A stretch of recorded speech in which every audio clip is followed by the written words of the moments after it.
Good evening, everybody, and welcome to Game Masters, the show all about skill showcases, speedrunning adjacent content, multiplayer showcases, all sorts of different things. And we got a great show for you today. Before we get into that, Frame Fatales will be having its next all-women speedrunning event, Flame Fatales, in late August. Game and volunteer submissions are open right now until May 22nd. So type !FF in Twitch chat or head on over to gamesdonequick.com/framefatales for more info. Also, SGDQ 2022 is coming up June 26th through July 3rd. So be sure to register before May 23rd if you want to attend our live event in Minnesota. Anyway, today we are going over, let me check my notes here. We got Star Wars, Jedi Knight - Jedi Academy. I think I got it right. Covert Muffin, how are you doing? I'm doing great. I'm really excited for this. You did get it right. You just missed the three various trademarks that are... Dang, I missed the trademarks and copyright. Shoots. I knew I was missing something, Muffin. I'm doing great, though. I'm really excited. Me and Fan have been talking a good amount about this leading up to the performance, but I've done this run especially for many marathons, and within that sort of time span, you have 30, maybe 40 minutes to be able to actually convey the awesome things that go on behind the scenes with speedrunning this game. And now for this, I have 3 hours to do this instead. And so it's what have I done? What have I unleashed? Yeah. It's going to be great. Indeed. Anyway, so Jedi Knight Academy, you've been running this game for quite some time. I have watched your runs and events. They're always just very amusing, very entertaining. The game is it's an awesome speed run, but also it's silly in so many ways, just seeing how you fling around and just launch yourself all over the place. And as a speed game, how did you begin getting into Jedi Knight Jedi Academy? Was this a casual game that you just loved early on when it came out, or did you just going straight, I want to speedrun this game. It looks great. Yeah, no, that's exactly it. As a kid, right? The game came out in 2003 when I was 13 years old. And so I ended up originally picking up Jedi Knight 2 Jedi Outcast casually. And I didn't really enjoy the single player of that one because I kept getting stuck. But the multiplayer, I fell in love with the multiplayer and punched in thousands of hours into the lightsaber combat in particular. And so when Academy came out a year later, I had ended up picking that up, and I love the casual playthrough of the single player itself. I actually have done over 100 casual playthroughs, so that's 900 to 1,100 hours burnt in, right, of just replaying the single player. And so from there, going to speedrunning is not such a big step for me because I love experimenting and practicing mechanics and really grinding into things. So when enough of my friends in September of 2015 were you should try speedrunning, I was all right, well, what do I speedrun? Well, I loved playing Academy casually, and the speedrun is very, very different than a casual playthrough because the core essential tech is something known as strafe jumping, which is incredibly complex. We'll probably be talking for 30 to 60 minutes about strafe jumping alone to kick things off. But luckily, I fell in love with the mechanic. I fell in love with optimizing the game and then interacting with the community especially. So after I found that beautiful beginner's tutorial by Sajiki, which we'll be posting in chat, which is incredibly well done, very well articulated and very eloquent. I watched that and I joined the community and I haven't turned back since. Yeah, big shout outs to anybody who makes tutorials for speed games. Yeah. You're great. Yes. And just making it so anybody else can come in, follow your work, and just get a nice head start into joining the community. It's wonderful. Yeah. Anyway, so Muffin, I've been looking at your resume, and we had you on earlier last week. You ran some Ori and the Blind Forest randomizer. You've done a lot of RTS speedruns in the past, for Warcraft 3 and all those different campaigns. So these are three very, very different genres, very, very different speed games. And I'm just curious, what is it that you look for in a speed game that makes it fun for you as a hobby? Yeah, there was this really great Twitter post one time, and it's post what type of speedrunner you are. And I was I am a MMO, RPG, RTS, 2D Souls-like, 2D platformer, 3D movement-based speedrun. It's I don't know. I've really diversified a lot, and I think part of it is that I really love going into the depths of the mechanics of like various speed games. I had done like StarCraft 2 at a really high level. I was top 0.2% in the nation in 1 versus 1 quick match in StarCraft 2. So like I just had a lot of RTS experience. And so I was like, let's try speedrunning Warcraft 3 because I love the campaigns casually, right? So usually that's like a really good sort of base is like, do I like the mechanics of something? Check, yes. Did I really enjoy the casual playthrough of the game? Check, yes. Are there things that sort of come from the casual playthrough that could be useful, right? Like knowing the levels, knowing how the AI works. And if the answer is yes to all threes, most likely I'll probably enjoy it. And so for whatever reason, that's just brought me into playing these games at a reasonably high level in all of them, but not so many as high of a level as something like this Jedi Knight Academy, as well as something like Ori and the Blind Forest Randomizer. Those are both definitely my most run speed games, both clocking in over 4,000 hours. Yeah, it's a lot of time. You must really enjoy it to put that much time into it. And yeah, for sure. Muffin, I know, like, you've got the word muffin in your name, and I know you have probably been asked this question a million times before. No, chat, sorry, I had to ask it. And Muffin, I've got to ask, what is your favorite bagel? My favorite bagel, so there is a local bagel shop. I'm not going to say the name because I don't, for family reasons, of course, right?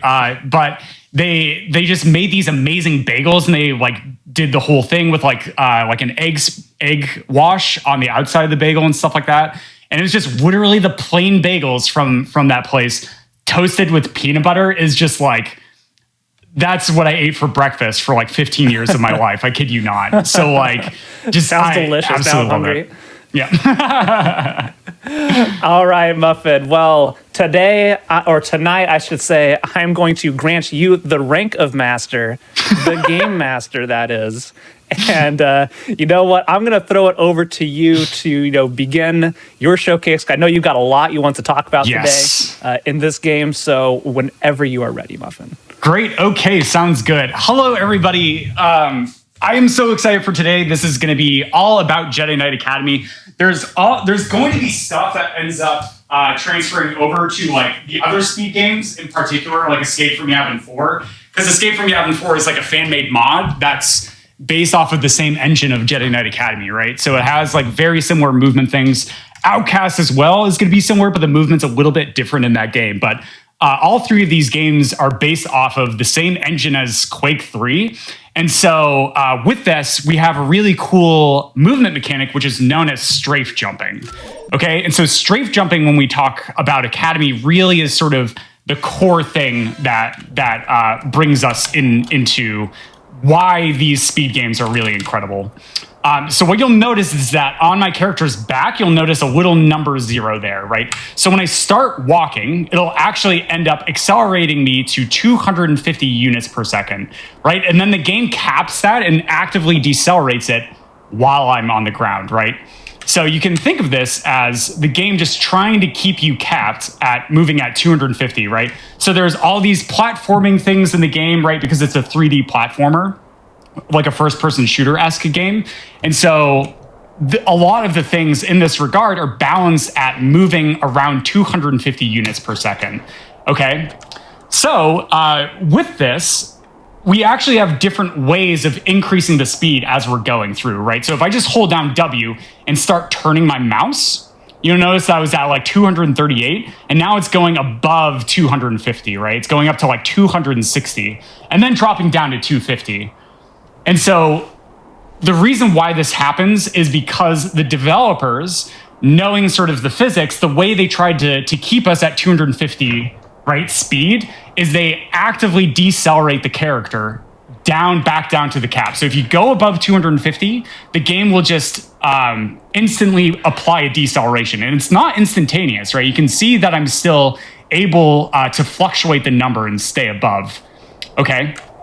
So with this, when we actually also add like a strafe key, you'll notice that the number ends up flashing up, right? It's kind of hard to tell, but you can see it bouncing up to 260 as well, just by pressing a key. But then the game's deceleration immediately chops in, right? It starts working in and it starts actively decelerating us back down to 238, okay? That number is actually 250, but for right now, whatever reason, it's going down to 238, okay? So something else to mention in this regard is if I just actively continue to press strafe keys, like back and forth, right, AD, while holding W, you'll notice that the game's deceleration can't quite keep up with this added speed that I'm building on. So it's actually popping me up to 280 because I continually reapply this extra speed. Okay. Yeah, it's already noticeable. That's super cool. yeah. And so it's just like these little things with these instantaneous moments of like injecting another vector. So for people who come from a mathematics and or physics background, you know how like vector addition gets a little bit weird, and it actually ends up causing the magnitude or the amount of speed that we build to be greater than the individual parts. So like W is at 238, and then D going to the right is at 238. But when I combine them together, that number actually goes above 250. But the game actively decelerates us back down because they say, hey, no, you're not supposed to be going that fast. And so the developers call the speed police and they actively decelerate you back down. Those darn speed police. So really this affects, right, when we think about this with the magnitude of the velocity vector being greater when we combine W and D, right? With this, when we actually turn into that, that also ends up causing us to build a good amount of speed. And this really is sort of the core bit of tech that we'll see in the game, right? In source games, usually you just hold down a strafe key and then you turn with that. But with this game in particular, for whatever reason, it's combining the diagonal. So moving at a diagonal and turning into that is how we are going to end up building speed, okay? And this is going to be known as strafe jumping, right? Because when we're on the ground, right, the game is actively decelerating us. But if we just simply jump into the air, the friction in the air is a lot less than running on the ground. So we can very easily move up with a single jump up to 600 speed, which is over doubling our speed in a single jump, right? So I want that to lock in, like staying in the air, there's no deceleration. So that just simply allows us to build a metric bunch ton of speed. Is this number strictly like your horizontal speed, or does it take into account your vertical speed as well into the number? Yeah, so the up-down it does not consider, whether that's like the Y or the Z. So what Fant is mentioning is, does it actually also keep in track jumping up and down? And you can see no, right? Like repeatedly jumping up and down, the number just stays at 0. So it's purely the horizontal plane that's like lays flat to this flat ground here. Okay.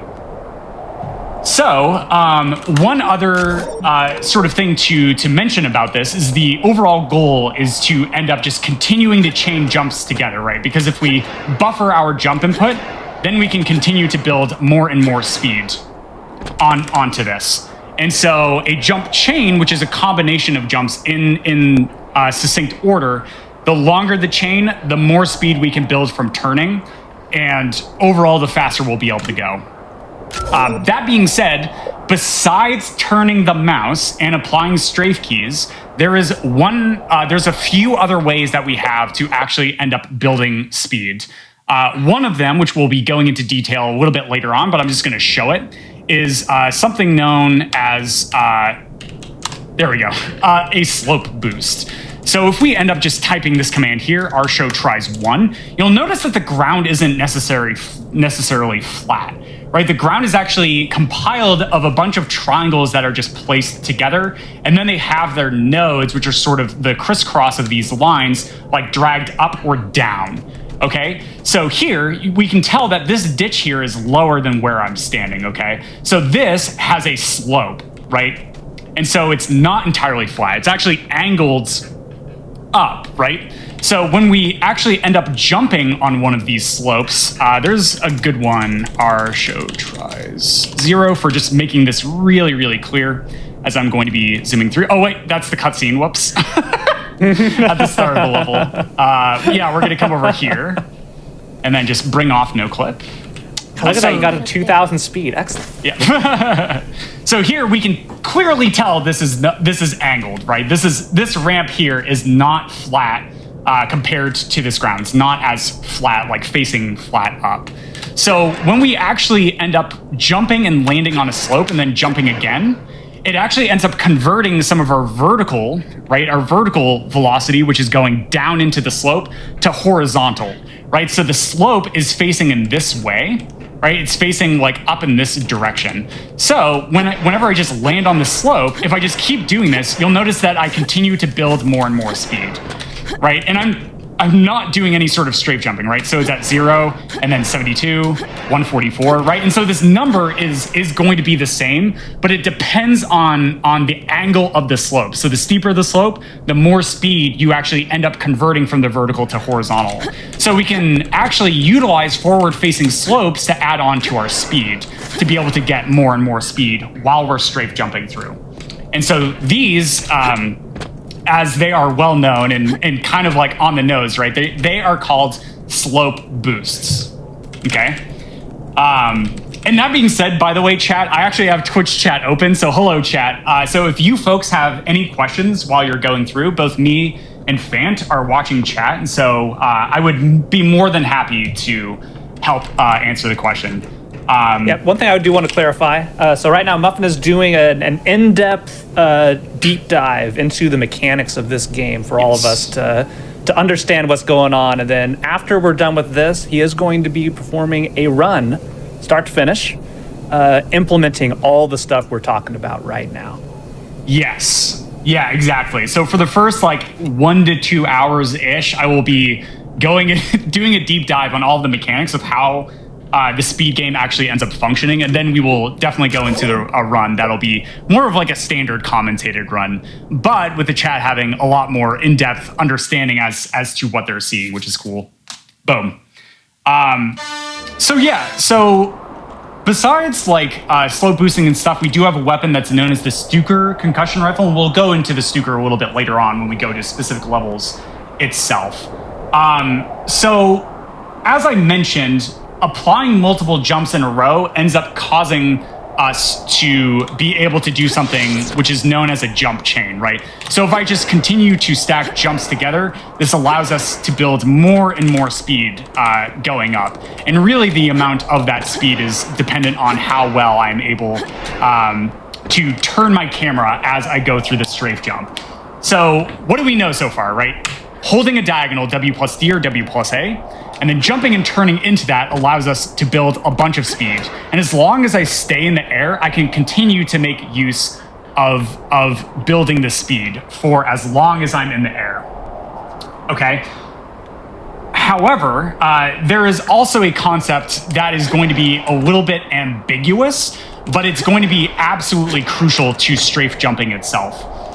What I will say initially is that there is one optimal turn rate.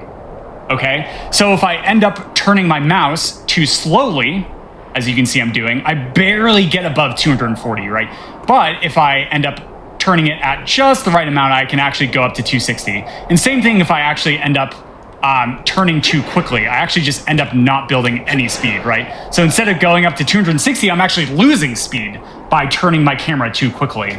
And this all is because this has to deal with something known as your angle of momentum, okay? And your angle of momentum is when you just release all of your inputs, just like this, you just float off into a direction, right? You just go off into a direction, okay?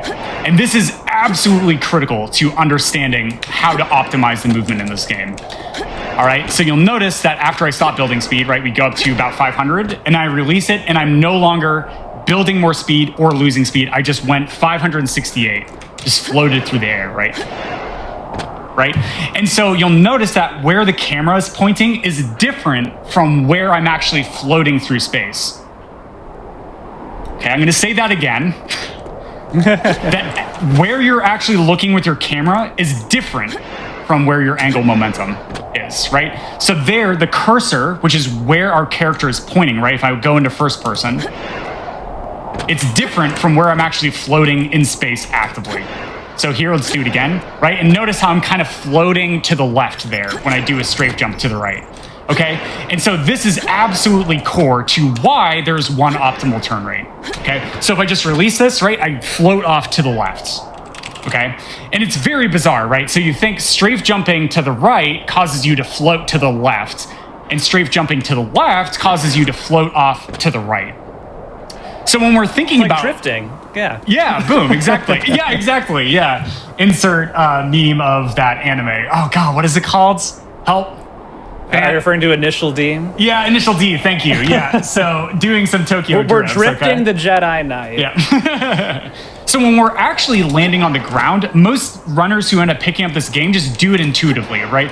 They just can tell where they're going to land based on how they're floating through space, rather than actually thinking about the angle of momentum directly. And that's totally okay. But in terms of like how we've went about optimizing routing and stuff in order to explain these mechanics, just thinking of the angle of momentum being where you're actively floating through space is incredibly useful. I see some initial D's in chat. Thank you guys. Thank you. Appreciate that. Yeah, is this something like you built up muscle memory of like just over hundreds of hours of playing a game just to get it like your muscles tuned in to the speed? Yeah, I'm not gonna lie, right? So like when I first went up on stage at SGDQ 2016 to perform this game, I'd only been speedrunning for 9 months. And in those 9 months, I was not thinking of the angle of momentum, right? I was not thinking about how I was floating through space, only just trying to get the optimal turn rate and land in really specific spots, right? So a little bit more about this angle momentum that's really useful to think about is the reason why if we turn too quickly in air, we actually end up losing speed is because strafe jumping does two things. One, it builds us additional speed so that the direction that we're traveling is going to be moving through at a faster rate, right? So if I strafe jump, right, you can see the number clearly go above 250, right? It's going up to 500. It's going up to like 600 if I do a really good one, right? So it's building a speed. That's the first thing it does. But the second thing it does, and almost more important, is that it actually converts the angle of momentum, right? So we're dragging that angle of momentum with us, right? So if I strafe jump to the right, once again, the angle of momentum is to the left. If I strafe jump to the left, and I release the buttons, I'm actually floating to the right of where I'm looking, okay? And so pulling that angle of momentum is really important, right? So you can imagine if you just like grab your friend's hand who's just standing still and you start sprinting off in a direction away from them, they're gonna like stumble and try and just keep their footing, right? They're not going to be able to match your speed initially, right? They may even like fall over, then you just start dragging their limp corpse like through the ground, right? So like this is the same thing with angle of momentum, right? If you gently pull on their arm, they're going to be able to walk with you, but you're not going to be able to build optimal speed, right? If you drag them at just the right rate, then yes, you can end up building up the speed at an optimal rate, at an optimal time. And then if you try and drag the angle of momentum too fast, you'll actually end up losing speed as you try and just completely start moving in a new direction, away from where your body actually wants to float, right? So like these three different examples are incredibly important, and a lot that I do when I have ended up coaching many runners in this game, right? So I just simply just like sit them down and be like, okay, if you turn too fast, then you're going to lose speed. If you turn too slow, you're not building optimal speed. But if you turn at just the right rate, then boom, you are in there. And in order to help with this, major shout outs to a runner whose screen name is Sphere MJ, who ended up creating this mod here that I'm actually playing on, which is what we use for the leaderboard, which is known as Speed Academy. And it's completely free to use. You can actually download it yourself if you want to play around with these console commands and stuff. But in the console, we can end up doing, CG strafe helper scale, I believe. Yeah, and I set it to 0. So if I turn this on, what'll actually end up happening is you notice this green bar here with a green line. Okay, and you'll notice that when I end up strafe jumping, if I want to line up the green line with the white line, and if I do that, then I am turning at the optimal rate, right? because all of this stuff is netted in physics. It's netted in like the mathematics of this thing. So Sphere just literally programmed this in, right? So if I turn too fast, then you'll notice the bar going way off to the left. I end up losing speed. And if I'm turning too slow, then the bar is just kind of like quivering a little bit to the right of it, right? So I'm not really building up speed. So you can continue to like turn your mouse faster and faster as you're going through to really try and see how far you can push it. And then, oh no, I'm going turning a little bit too quickly, right? So when back in my day, when I started speedrunning this game, I didn't have this as a tool, but it's an amazing resource, especially for newer runners who are trying to figure out how quickly they are supposed to end up turning, which is really, really awesome. I absolutely love it so much. So major shout outs to you, Sphere. Thank you so much for all the work you've done for us. Okay. Let's see. So I have a big doc of notes here. Yeah, okay, so we went over... Very good. Very good, yes. Velocity reduction on ground impact. Excellent. Okay. So what have we learned so far? We learned all about the angle, momentum, and why there's one optimal turn rate, right? Turn too quickly, you end up losing speed. Turn too slowly, you're not building nearly as much speed as you could, right? So the more speed we have, the faster we can actually get through certain sections, right? Like, of course. That being said, what sets this apart from other Source and Quake-based strafe jump games? Well, there is something that actually ended up getting programmed into this game in particular that we have named velocity reduction on ground impact.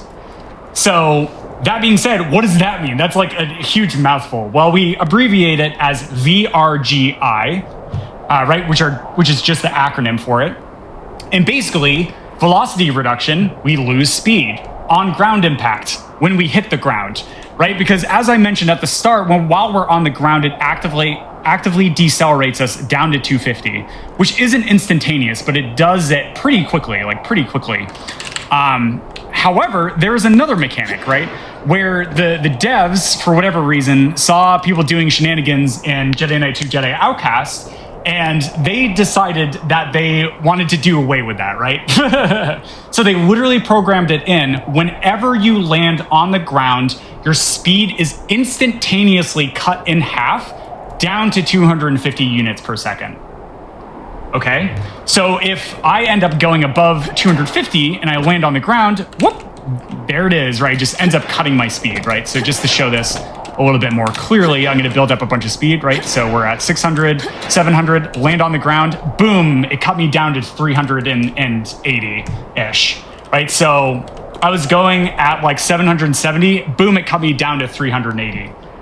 So as long as I'm above that base speed of 250, velocity reduction will just end up proccing. And the really cool thing about this is you'll actually hear the sound effect play when you do this, okay? So just listen as I land on the ground. Okay, you hear that? I'm gonna do it again. Okay, and again. Right, you hear that, right, that clapping sound? So that's when we know VRGI actually ends up proccing, which is really, really cool. So here we'll do it again, right? Boom. And so that's when we know that we ended up losing that speed. But as you may have noticed, when we jump from higher to lower ground, velocity reduction on ground impact does not end up proccing, right? So listen. Right? When I landed there, there was no clap, right? Which is very, very, very cool. So if we just continuously jump from higher to lower ground, that'll actually end up allowing us to buffer jumps and continue in a jump chain to continue to build more and more speed without losing 50% of our speed instantaneously. And I think that is probably the biggest thing that separates routing, especially in this game, versus other Quake and Source games where you can just end up jumping from anywhere and landing anywhere, which is really, really cool and adds in a metric bunch of complexity that we will go into.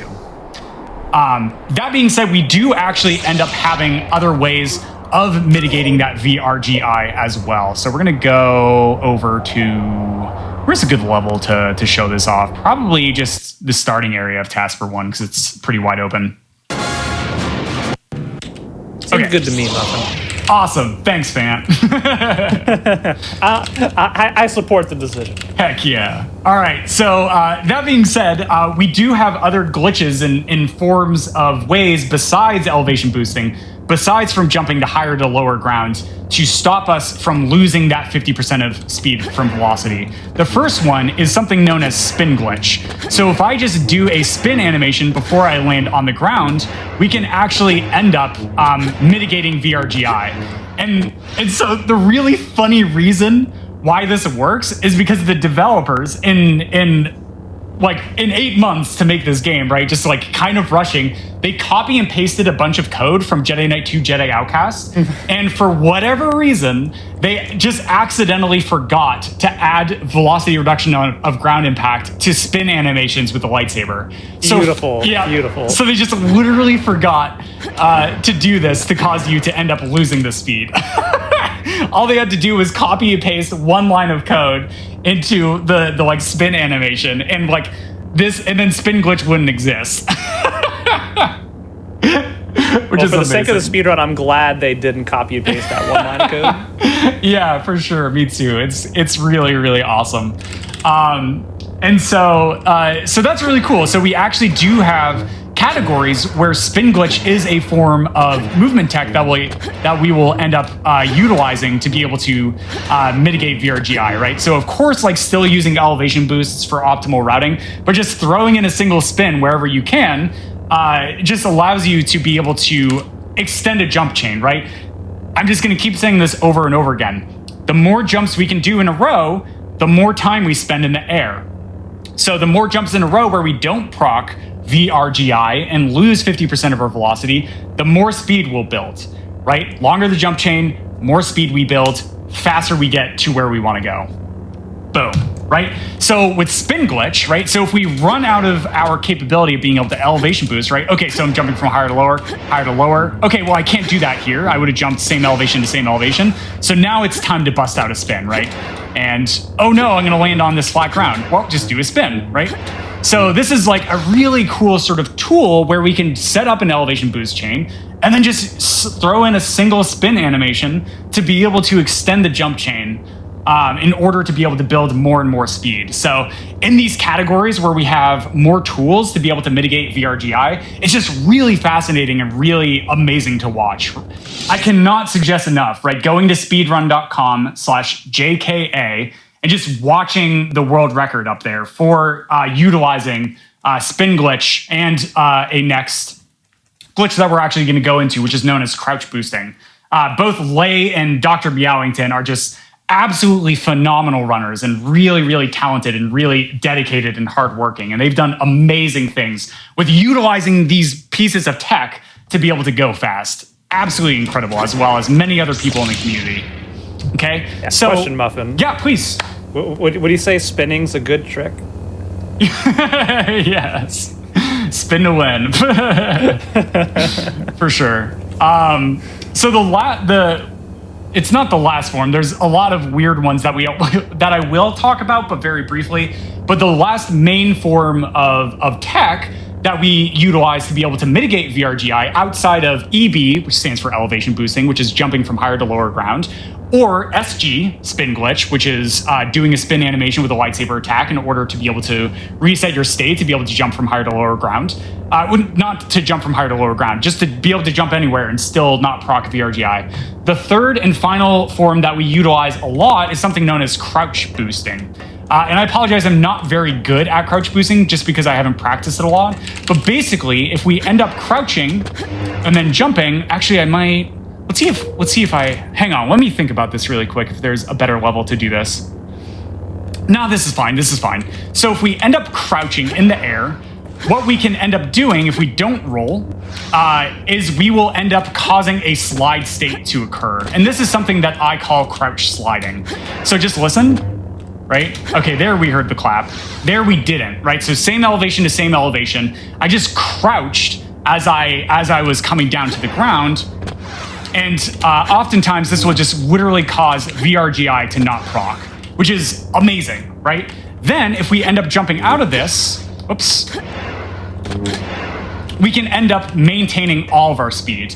And so basically, how a crouch boost works is we crouch after we jump, and then we release that crouch and jump out of it, but right before we hit the ground. And if I do this perfectly, you'll notice that I just maintain the speed.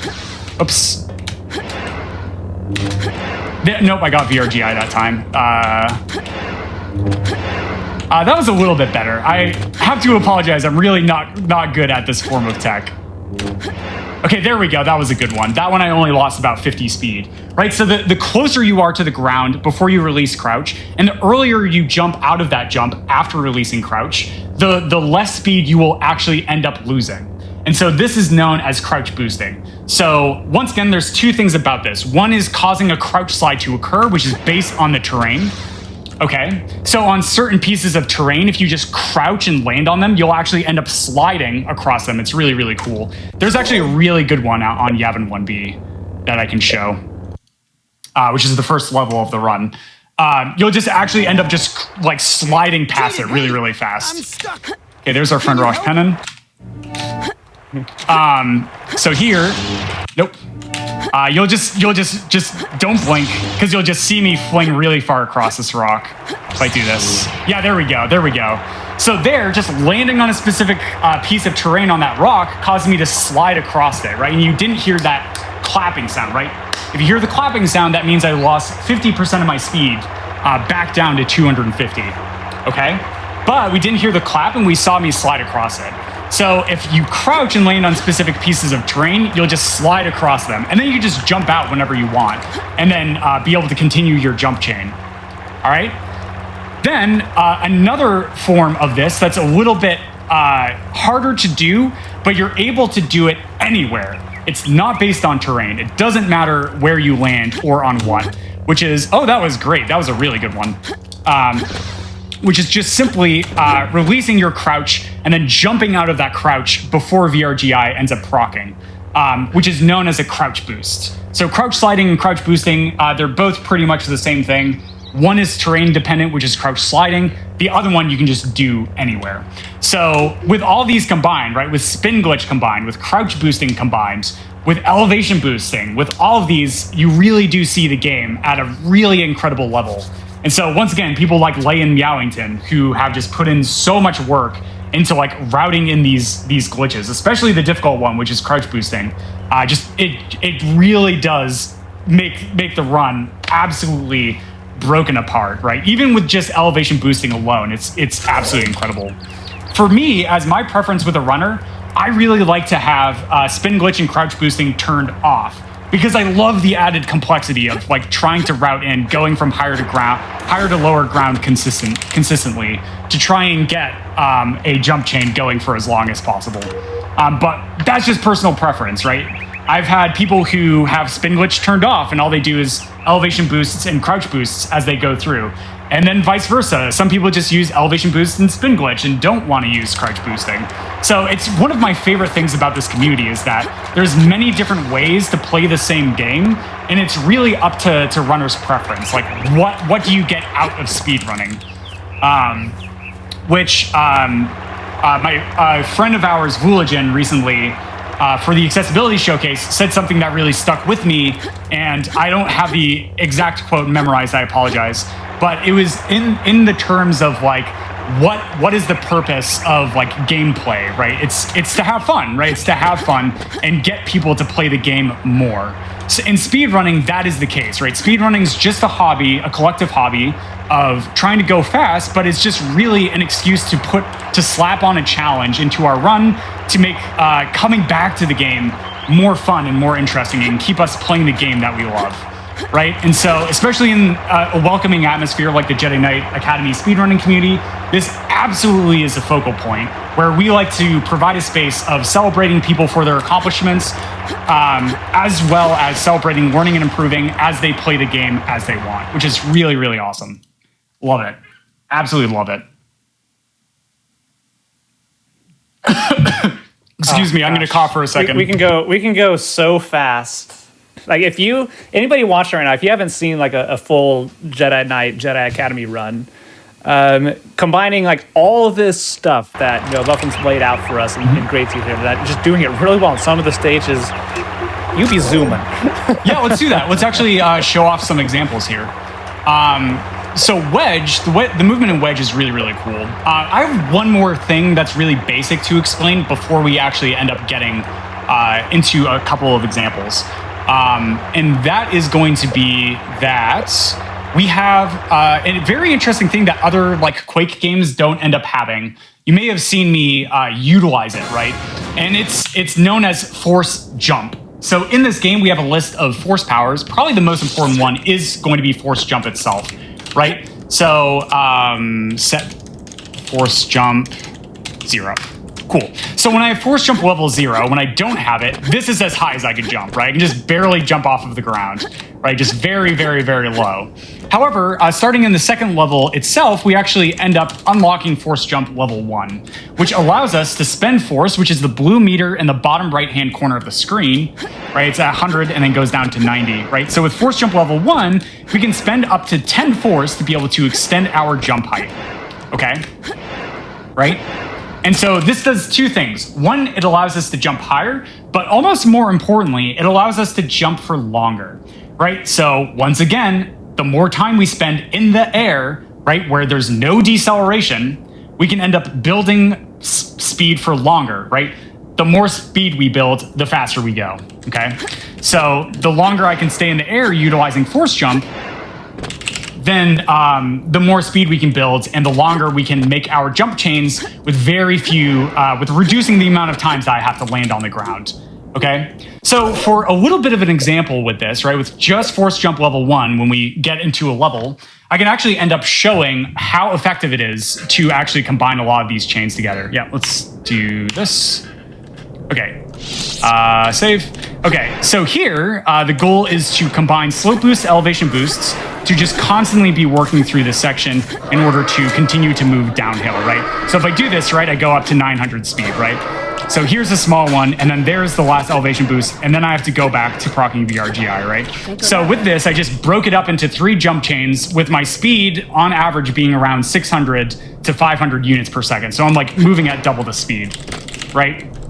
And so we also have a really cool tool here, which is going to be something else that Sphere ended up modding into the game, which is this elevation boost helper, right? So everything that's shaded in green is technically terrain that I can land on, maybe not the walls, terrain that I can land on that is lower than where I am currently standing, right? So once again, our show tries 1. Okay, you'll notice that the ground is built up of a bunch of triangles, right, which are slopes. Okay, so you'll notice as I'm moving around, you can tell where I can actually end up landing to not proc VRGI. And it's all based on just literally how the map is mapped out in these physics.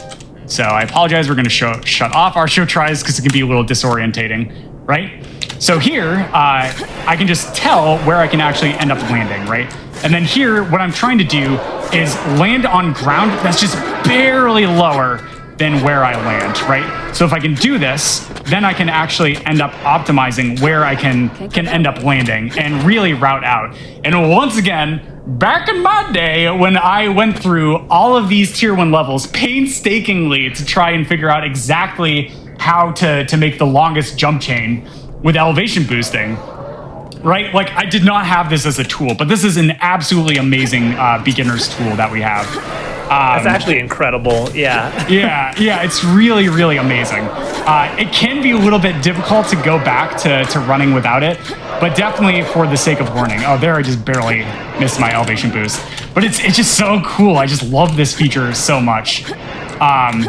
So off of this, like thinking about elevation boosting, in order to keep our speed as we're going through and routing through this level, something that may not be evident at first, but one of the goals with routing elevation boosts out is to land just barely lower than where you were previously, okay? And if I do this, then it makes it easier and more flexible where I can land next, right? So if I land at a much lower distance, well, oh no, I now need to find terrain that is even lower than that very low point, okay?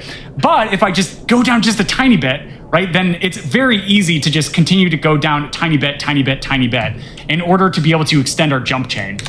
But if I do something like silly, like I just end up landing in like deep in this pit here, you'll notice where I can land next is not very forgiving, right? There's a tiny little green patch over there in this pit. And then if I'm in here, oh no, well, now I've screwed myself over and there's nowhere that I can actually end up landing. So a lot of routing, and why I love the complexity of this game, is to try and make that work and land in these just very slightly lower portions to continue the jump chain going.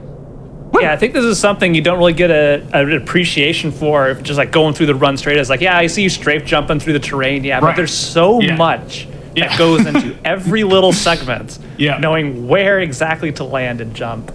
Yeah, and if you think of like platforming, right, like difficult platforming games like Super Meat Boy and like games like Celeste and like stuff like that, like the tiny little spots on ground you can land on, that is also here, but for a much more complex and in-depth reason as to why landing in these tiny little spots every single time is incredibly crucial.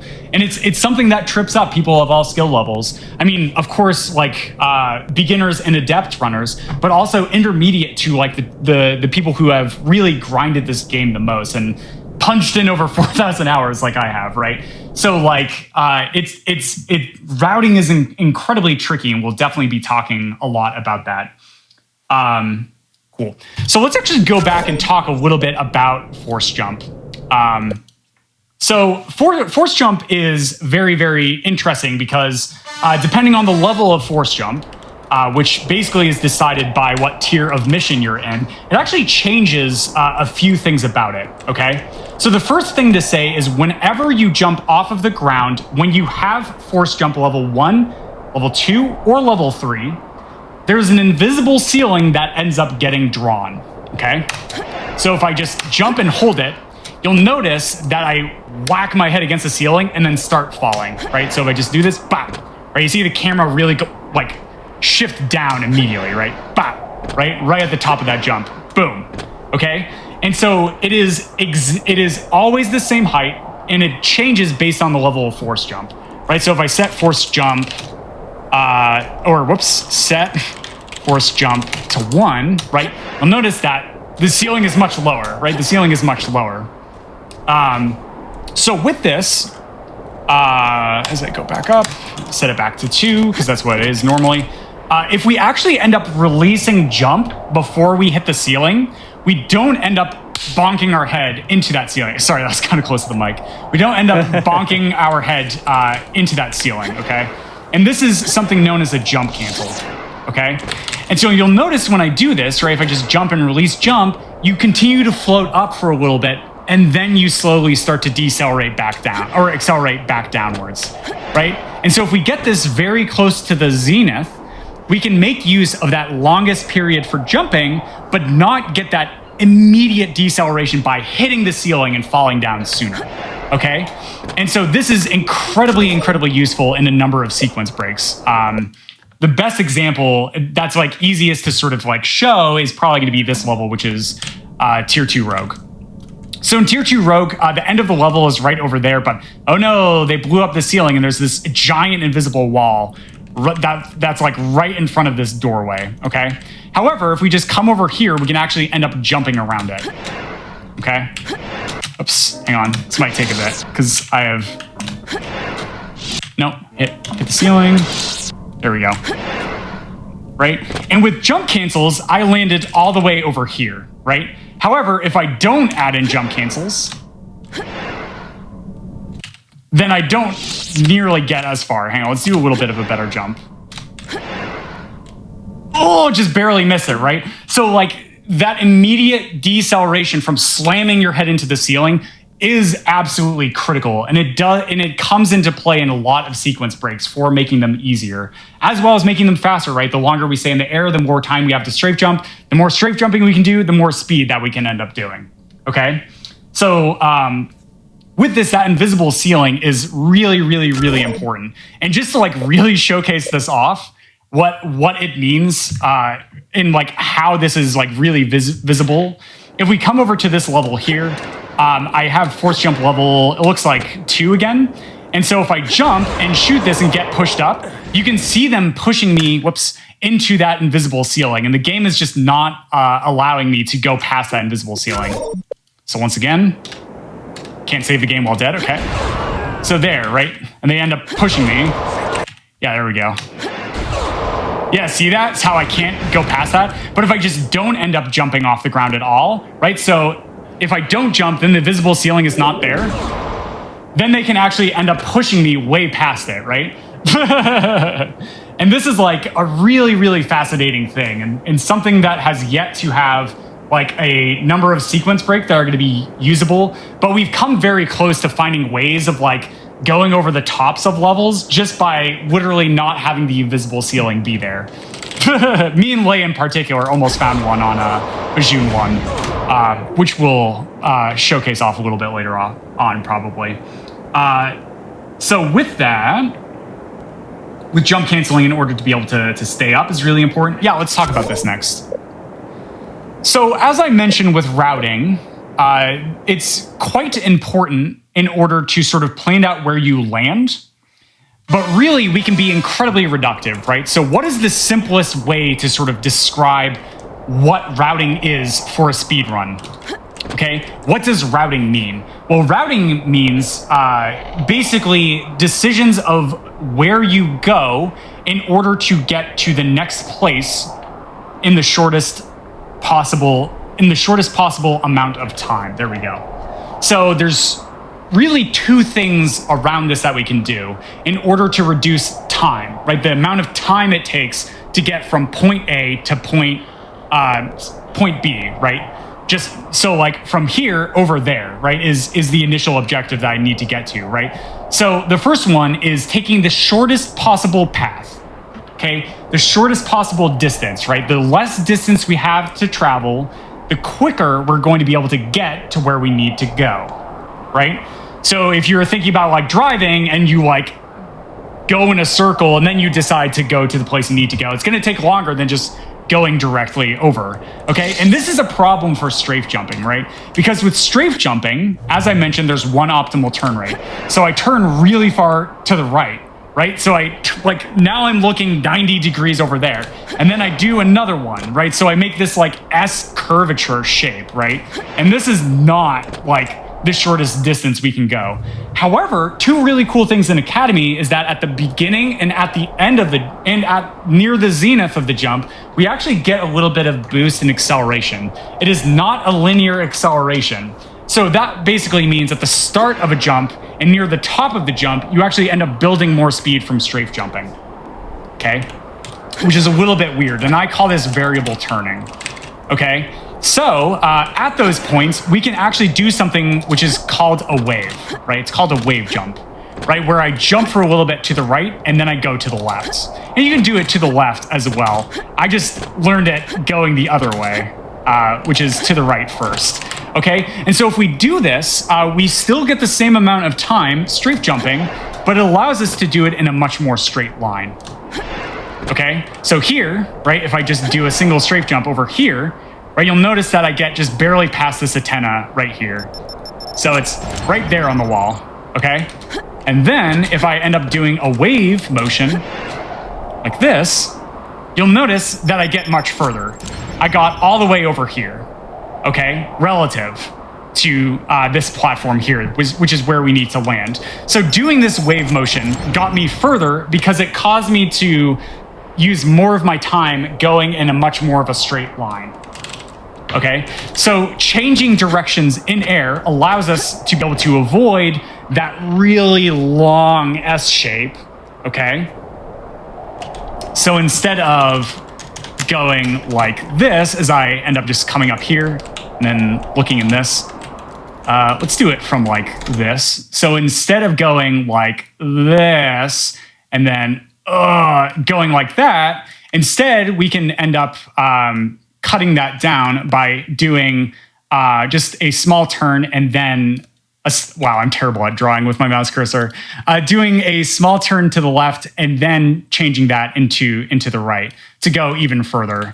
And then that allows us to draw a much more straight line to where we want to go. So just that little turn to the left and then a nice long turn to the right gets us a lot further than going all the way over here and then doing another one to to continue on.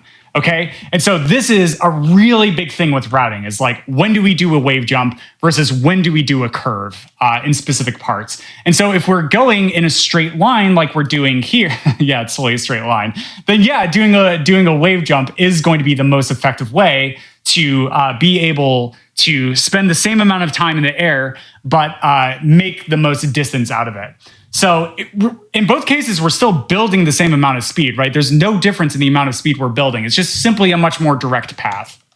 So wave jumping is a really cool feature in this case for routing purposes itself, because it cuts down on the overall amount of distance that we have to travel to the next point. Then the other way that we can end up getting from point A to point B the fastest is by building the most amount of speed possible. Okay, and what are some of the things that I've said about this? The longer we stay in the air, the more speed we can build, okay? The more optimal our turn rate with the strafe jump, the more speed that we can end up building as well overall, okay? So with this, we can actually end up doing like things like jump cancels and stuff like that. That wasn't quite good. We can make it all the way over. I do this pretty well. Whoops, I just let go my jump a little bit. Okay, so jumping for longer in the air and really chaining these elevation boosts together. Oh no, I hit the pole. That was pretty good though. We can actually end up building more speed. Yeah, there we go. So you can just see that when my movement comes into line and I do a good enough job, we can actually end up really increasing the amount of speed we get, causing us to be able to get from point A to point B a little bit faster. Yeah, cool. So those two details are really crucial. So if you ever do any speed run and you're looking and you kind of hit a brick wall and you're like, where can I improve? Think about routing, right? Can I shorten the distance from where I need to go from point A to point B? Can I move faster somehow in order to be able to get from point A to point B? And this applies to every single speed game that I've literally ever run. It doesn't matter the genre. It's just, it's so crucial to really think of just those two notions and then build off of them based on the tech that you have at your disposal. Okay, let's see. Yeah, why don't we do that?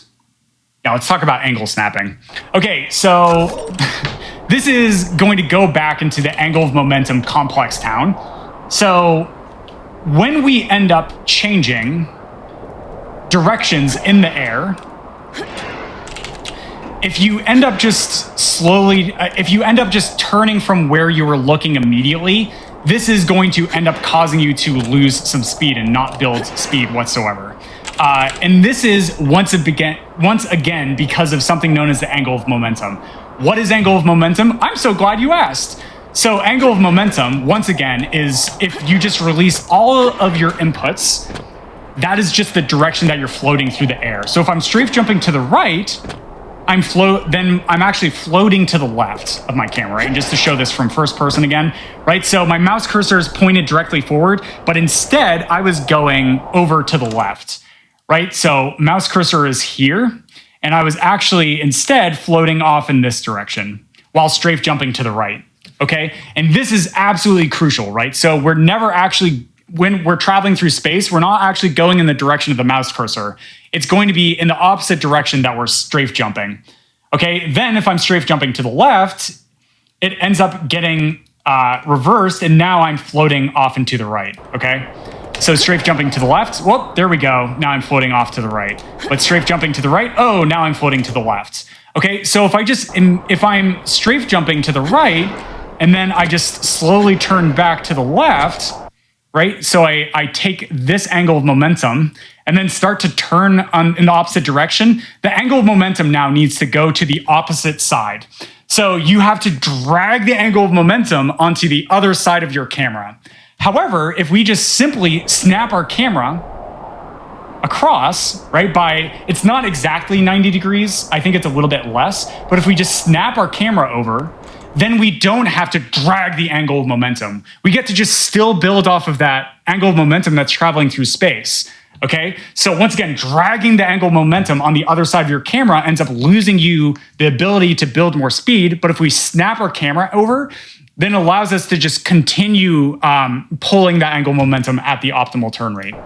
So I apologize if that is going over the heads, but just recognize that as I go through and I do these angle changes, I'm going to be snapping my mouse instead of just taking it and slowly turning in the other direction. Yeah, so checking my notes here. A general strafe jump, you got, you're turning your mouse at a very specific controlled speed that is optimal for building your speed up.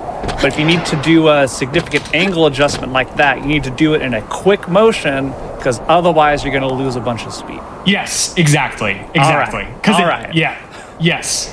And it's all because you're just correcting how you're traveling through space. And that's it. Is there an optimal snap rate? As fast as you can. Literally. As fast as you can. Yeah, right, literally. As fast as you can. Yeah, if you can do it in a frame, perfect. Right, so if I can see how this skill overlaps with some RTS strategy, because you play StarCraft at a high level, you know. yeah, for sure. It's definitely useful. But if you snap too far, right, once again, you're going to be dragging that angle momentum, and you're going to end up losing speed. So it is okay to slow down a little bit, but still, I definitely at a high level, it's going to be a very jarring motion if I do it well. And this is like an absolute advanced movement thing recently I coached an intermediate runner, and I didn't even be like, okay, you need to start angle snapping. It's just like, it's totally a thing where you just lose like maybe half a second to a second of building more speed. Which adds up, right? That does add up, right? Because in a single strafe jump, right, I'm like able to build like 300 to 400 speed when I force jump level 2, right? So like it is a significant amount of time, but yeah, it's definitely not critical for running this game. It's just if you want to shave off that fraction of a second, right? Which of course at a very high level we do want to do that every single place that we can, right? Going back to routing, the two things in routing that are absolutely crucial: how can you shorten the distance from point A to point B, and then point B to point C, and then how can you end up building more speed? Angle snapping, high level tool that we have for building a little more speed. Boom. Yeah. Cool. Okay. That being said, I think we've been going for about an hour now. So what I'm going to say is that this is going to be an excellent time to take a break. And then after I'm glad you said that, Muffin. Yeah, and then after... I was about to ask you. Yeah, after we come back from the break, what we'll actually end up doing is we'll actually go into some levels and show off some really cool jump chains, and then introduce one more mechanic which we haven't been able to get to, which is crouch climbing and force swag. And then we will go into some levels and start applying all of these little tidbits of information to showcase off some skips and different ways of doing certain sequence breaks. Yeah. Awesome. I feel like my brain is already ready to explode here with all the information in here, but Chad, I will let you know. So when we get back, there will be a quiz at the end of the broadcast today. So I hope you're all taking your notes and studying during this wonderful strat showcase by Covert Muffin. But we're going to head into a short wellness break here, about 5 minutes or so. But before we go there, if you're watching on YouTube, be sure to go to twitch.tv/gamesdonequick if you're interested in looking at our live content, starting weeknights at 7 p.m. Eastern and weekends at 1 p.m. Eastern. Also, your subs, gift subs, Prime Gaming subs, and bits help support weekly Hotfix content. So please consider supporting our daily content if you enjoy these Hotfix shows. See you after the break, everybody. And welcome back from the break, everybody. You're watching Game Masters here on twitch.tv/gamesdonequick, and we have Covert Muffin doing a wonderful deep dive into the nitty-gritty of movement tech in Star Wars Jedi Knight, Jedi Academy. Again, I have to read my notes every time for this to make sure I don't miss it. But I don't want to delay this any further. Like Muffin, let's get into our next topic here. I'm super excited to learn more about this. Great, awesome. So let's do a quick recap because I know people have been coming in and out as we've been doing the cast. So in this game, there's a system known as strafe jumping, right? So if we hold W plus D or W plus A, turn our mouse, and then jump into that ends up causing us to build a bunch of speed. However, whenever we are on the ground, we actually end up decelerating pretty quickly. It's not instantaneous, back down to 250. Okay. However, if we just simply stay in the air, that doesn't happen, right? So staying in the air for as long as possible is an absolutely crucial element.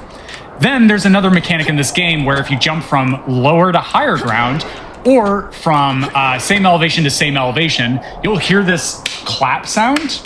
And if you hear that, as I touch the ground, that means that I have procced something known as velocity reduction on ground impact, which just removes 50% of your speed instantaneously, okay? So here, right, hear that clap? I was at 400, drop me back down to 200, right? Or 250, it brings you back down to 250 if it's not over 500. So the next thing to explain is we have ways of mitigating this velocity reduction on ground impact, or VRGI. One way is from jumping to higher to lower ground, which is known as an elevation boost. It's not actually a boost, it's just skipping proccing VRGI. You'll if you're listening, you won't hear the clap as I end up hitting the ground. Okay, so as we're routing and going through, it's important that we continuously jump from higher to lower ground as we progress through. We also have something known as spin glitch, which also is a way of mitigating VRGI. So if you just do a spin lightsaber animation in the air, because they forgot to copy and paste the line of code, it actually will cause you to not proc VRGI. So that is a very, very useful mechanic as well for certain categories. I prefer to run with spin glitch off. And then the last primary way that we have of mitigating VRGI is something known as a crouch boost, which is crouching in the air and then releasing crouch right before I hit the ground. And if I do this and I time it perfectly, it'll allow me to be able to not proc VRGI. But it's very, very tight. It's a very difficult and very precise timing, but is not dependent on the terrain that you're jumping off of. Then besides that, some basic routing things, right? So routing really reduces to two things in general with like every single speed run. What is the shortest distance that I can travel from point A to point B to reach my objective? And then how can I build more speed, right? The faster you go, the less time it takes to get from point A to point B.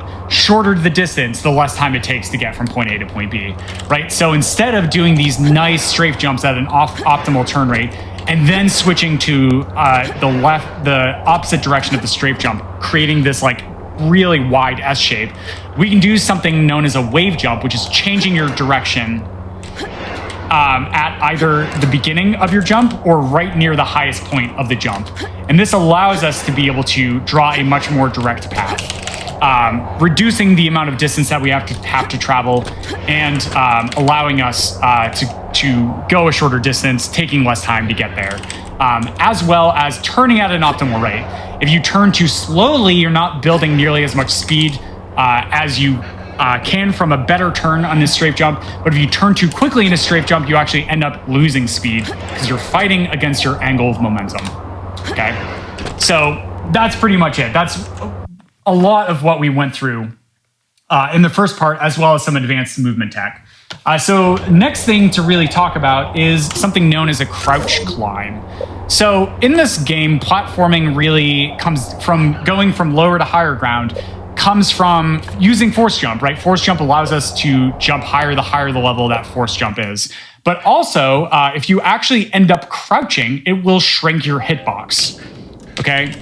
So if I just no clip here, and then we go to the end area of this level, there's a really nice spot to show this off, which is going to be these boxes here. Perfect. So with force jump level 1, right, I can jump extra height to be able to like get up this box, right? However, you'll notice that force jump 1 is not quite enough to traverse this distance. But if I end up crouching in the middle in the air, it does two things. It shrinks my hitbox, making it smaller, which it does also if I'm on the ground. But also if I'm in the air, it'll actually end up raising my hitbox ever so slightly, right? So utilizing this on the second level of the entire game, we can go out of bounds immediately just because of that tiny little extra distance that crouching gets us, right? So we come over here, right? And force jump level 1 is not quite enough to be able to get up here. But if we crouch, then we can get up here. And if we do another one, we can get up here. And voila, we are now out of bounds, right? I mean, as normal as this totally looks, right? Yep.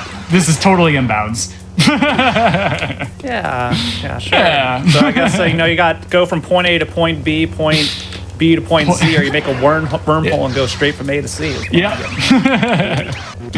Yeah, exactly. And so crouching allows us to be able to do this, to be able to get up onto those ledges that we normally would not be able to traverse. And this is utilized all over the place, either to be able to just barely eke out a jump chain, or to build more height than the game expects us to be capable of doing.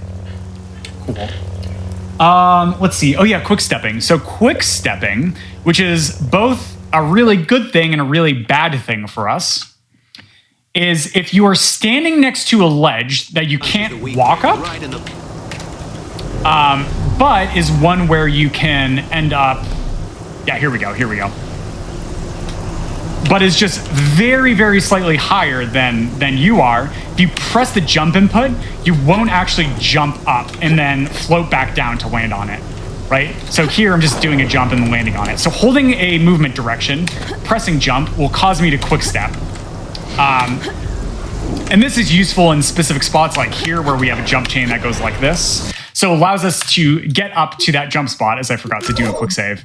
However, quick stepping will also completely remove all of your speed. So if you're in the middle of a jump chain and you accidentally jump to ground that's just very slightly higher than where you are, you'll end up losing an entire jump chain. And this can be really, really tricky in areas such as Wedge, which I can read. Yeah, there we go. In Wedge, where all of these sort of catwalks and things have these slightly higher ledges and the like, right? You see all these sort of like trimmings on the side here. You can just accidentally quick step. It's very hard to do because you have to be like standing right next to the ledge, but it can just absolutely devour an entire jump chain, causing you to either fall to your death or just lose all your speed and having to start over. So quick stepping can be a blessing, but it can also absolutely be a curse. Okay, let's see. So I think that being said, it looks like we have gone over most of the basic stuff. So far. I love how all this is the basic stuff that's going on here. One question I did want to ask you is, so I see your frame rate in the top right there. Is any of this stuff like dependent on like how fast you're running the game? Like if you're running this at low FPS versus high FPS, is there any variation there? There is, but not applicable for leaderboard categories. There's certain ways of clipping out of bounds that if you drop your frame rate to below like 10 FPS or like 5 FPS or something like that. So if you cap it at 5 frames per second, so that once every 12 seconds you'll go forward a frame, you can use like elevators and stuff to clip out of bounds. Which there's a really funny Jedi Knight 2 Jedi Outcast run by Vrindar where he does run a category like that, where he's allowed to swap his FPS cap. But in this game, no, actually not really. The reason why we have it capped at 125, which is the important thing, the cap is the important thing, not necessarily that I'm constantly at 125, is because there was some article done by somebody who did a thesis on like Quake, and it was suggested that the optimal frame rate cap was to set your max comm FPS to 125. And the reason for this, I don't know all the in-depth stuff because I'm not a programmer, I'm just a pro gamer, is that it has to do something with rounding. As the game is sort of considering like velocity and stuff like that. So for strafe jumping in particular, 125, I guess, is just like a golden number within Quake-based engines. So that's as far as I know. But in Jedi Knight 2 Jedi Outcast, there are things that if you have another FPS value, which is known as SV, FPS. I don't know what SV stands for. It actually does change things such as damage outputs and stuff of certain things. So if you get hit by a laser when you're running at the default 20, then it only deals something like 20 damage. But if you run into a laser, just even for like a split second, when you set it to 125, which is what we have it set at in Outcast, then it'll deal like over 150 damage. So like in that game, yeah, it is important. But in this game, it's not. We just have max comm FPS set to 125 because of some, for me, voodoo, but for people who are very... We can just say reasons. It's reasons. Yeah. For reasons from people who are smarter than I am. It is the golden ratio. Yeah. Okay, let's see. All right, let's go into some levels and actually just like kind of talk about like some jump chains and stuff. I guess the last thing to explain is so the way that the levels are set up in Jedi Knight Academy is they're set up in tiers, which you can think of as chapters. So T1 designates Tier 1, right? And Tier 2 is designated by T2. Oh, we have to talk about vehicles. Oh boy, okay. I'm excited for vehicles. All right, and then T3 stands for Tier 3.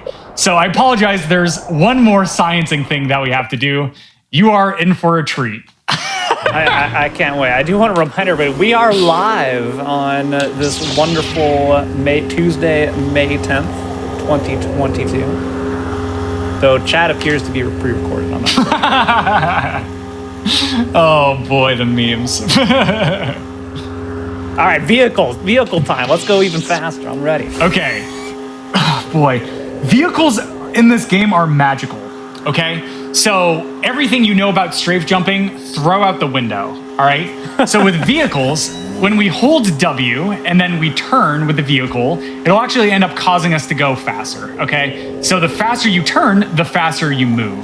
And similar to strafe jumping, there is an optimal turn rate. Because if I turn too fast, I'm just like gonna move in a circle, right? But if I end up turning at a specific speed, you'll notice that I do end up building a lot more.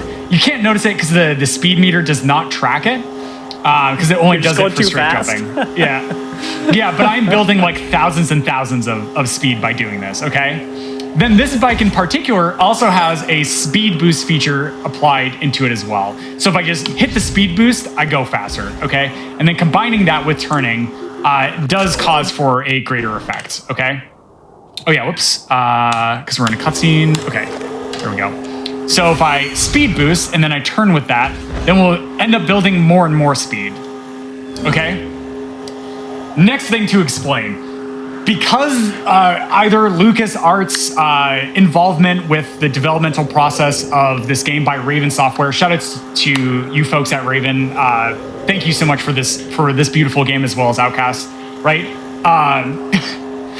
For whatever reason, with these speeder bikes, they added in this hip check feature, right? And so it's just like Return of the Jedi. If you saw the third movie in the original trilogy, they have this like speeder bike sequence where they're like hip checking a bunch of like Imperial stormtroopers to make it look dramatic and stuff like that. Okay, and the way this animation works is that it takes your angle of momentum, right? So whatever direction you're traveling through space, okay, and then on a discrete interval, so every few fractions of a second or so, it will reapply your angle of momentum and the magnitude of your angle of momentum. So it reapplies the speed and the direction the bike was traveling in, okay? And there are multiple points during this animation that it will do this, okay? Then when you turn, you actually tilt the bike to make it look more realistic. By combining this with this animation, it will actually end up combining these two things, right? So if I build a bunch of speed and then I use the side jaunt feature, it will reapply the speed over and over again, right? So with these three things combined, it looks like this. Hang on, let's just straighten out, right? And so it will just continually reapply the speed over and over again until it does the number of those checks in the animation. So we can do some really, really wild things with this. So the original this game way is wonderful. Yeah. It's so good. It's so good. Okay. And so the end of the level is actually literally just on the other side of this mountain. So if I just come into this mountain, yeah, here it is, here it is. So right here, there's an invisible line, which is the end trigger for the mission, okay? And so really, the beginning of the mission is just right over somewhere because I got lost. Okay, hang on, let's just reload. So here's the beginning portion of the mission, so I'll just fly up and look down, right? So here's the beginning of the mission, and the end mission is literally right on the other side of this small mountain. So if we can just get on top of this mountain somehow, boom, excellent, right? So the old route that we used to do is we used to take this speeder bike. This might still work? No. We take this speeder bike and we do one of these side jaunt features to be able to get over here. Protect so I don't die. Okay, and then we get over here, right? And then once we're over here, we can actually come over and end up getting another speeder bike. Oh wait, no, I jumped off late. Hang on. Whoops, that door is closed because of a cutscene, I'm remembering. This might work. This will work. Oh wait, did I just get it? No, I just barely missed it. Okay. And this is all in order to just, once again, get on top of the mountain. This might work. So here I'm just trying to dodge a cutscene trigger. Yep. No, not again. Okay. Oh man, it's been so long since I've done this. This one. Okay. Nope. That one gets us stuck there. This might work. And boop. Nope. One more. Yeah, that works. That works. Okay, great. So now we're over, okay? And so now once we're over here, there's just going to be more bikes right in here.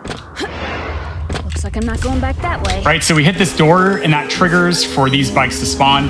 And then we would come all the way over here, set up in a very specific spot, which is right here, and then do another one of these features, right? In a very particular angle and a very particular speed. Because if I get this into a specific spot on the mountain, it'll just go up the mountain for me. And then we can just jump off the bike and then come up on this slope here, which I can stand on, right? If the slope is too steep like it is over here, I just can't land on it. But this one triangle here, I can land on.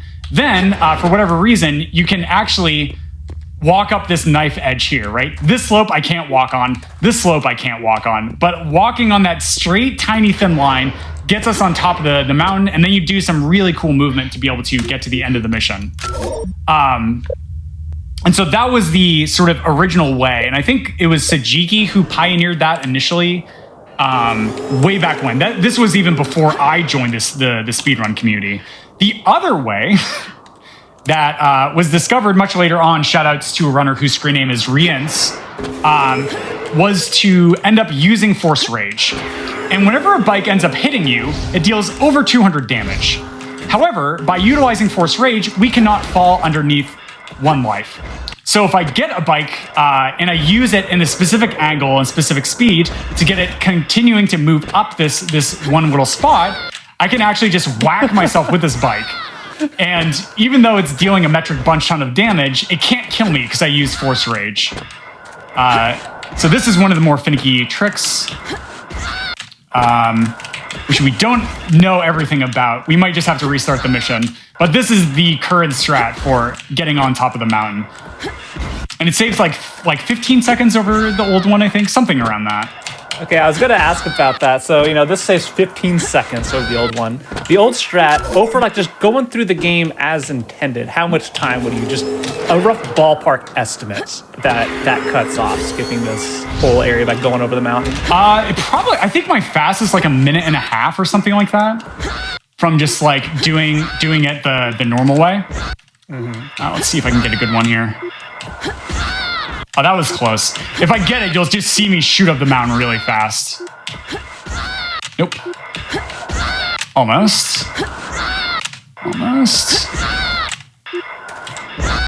I don't like this bike. Let's start over. So I cannot express enough. Like, this is absolutely one of the like run killer levels, especially. Because if you miss it, you have to restart the mission. And fortunately, right, it's like the start of the mission is like right here. So it doesn't take too long, but we want to get the bike tilted in a really, yeah, there we go.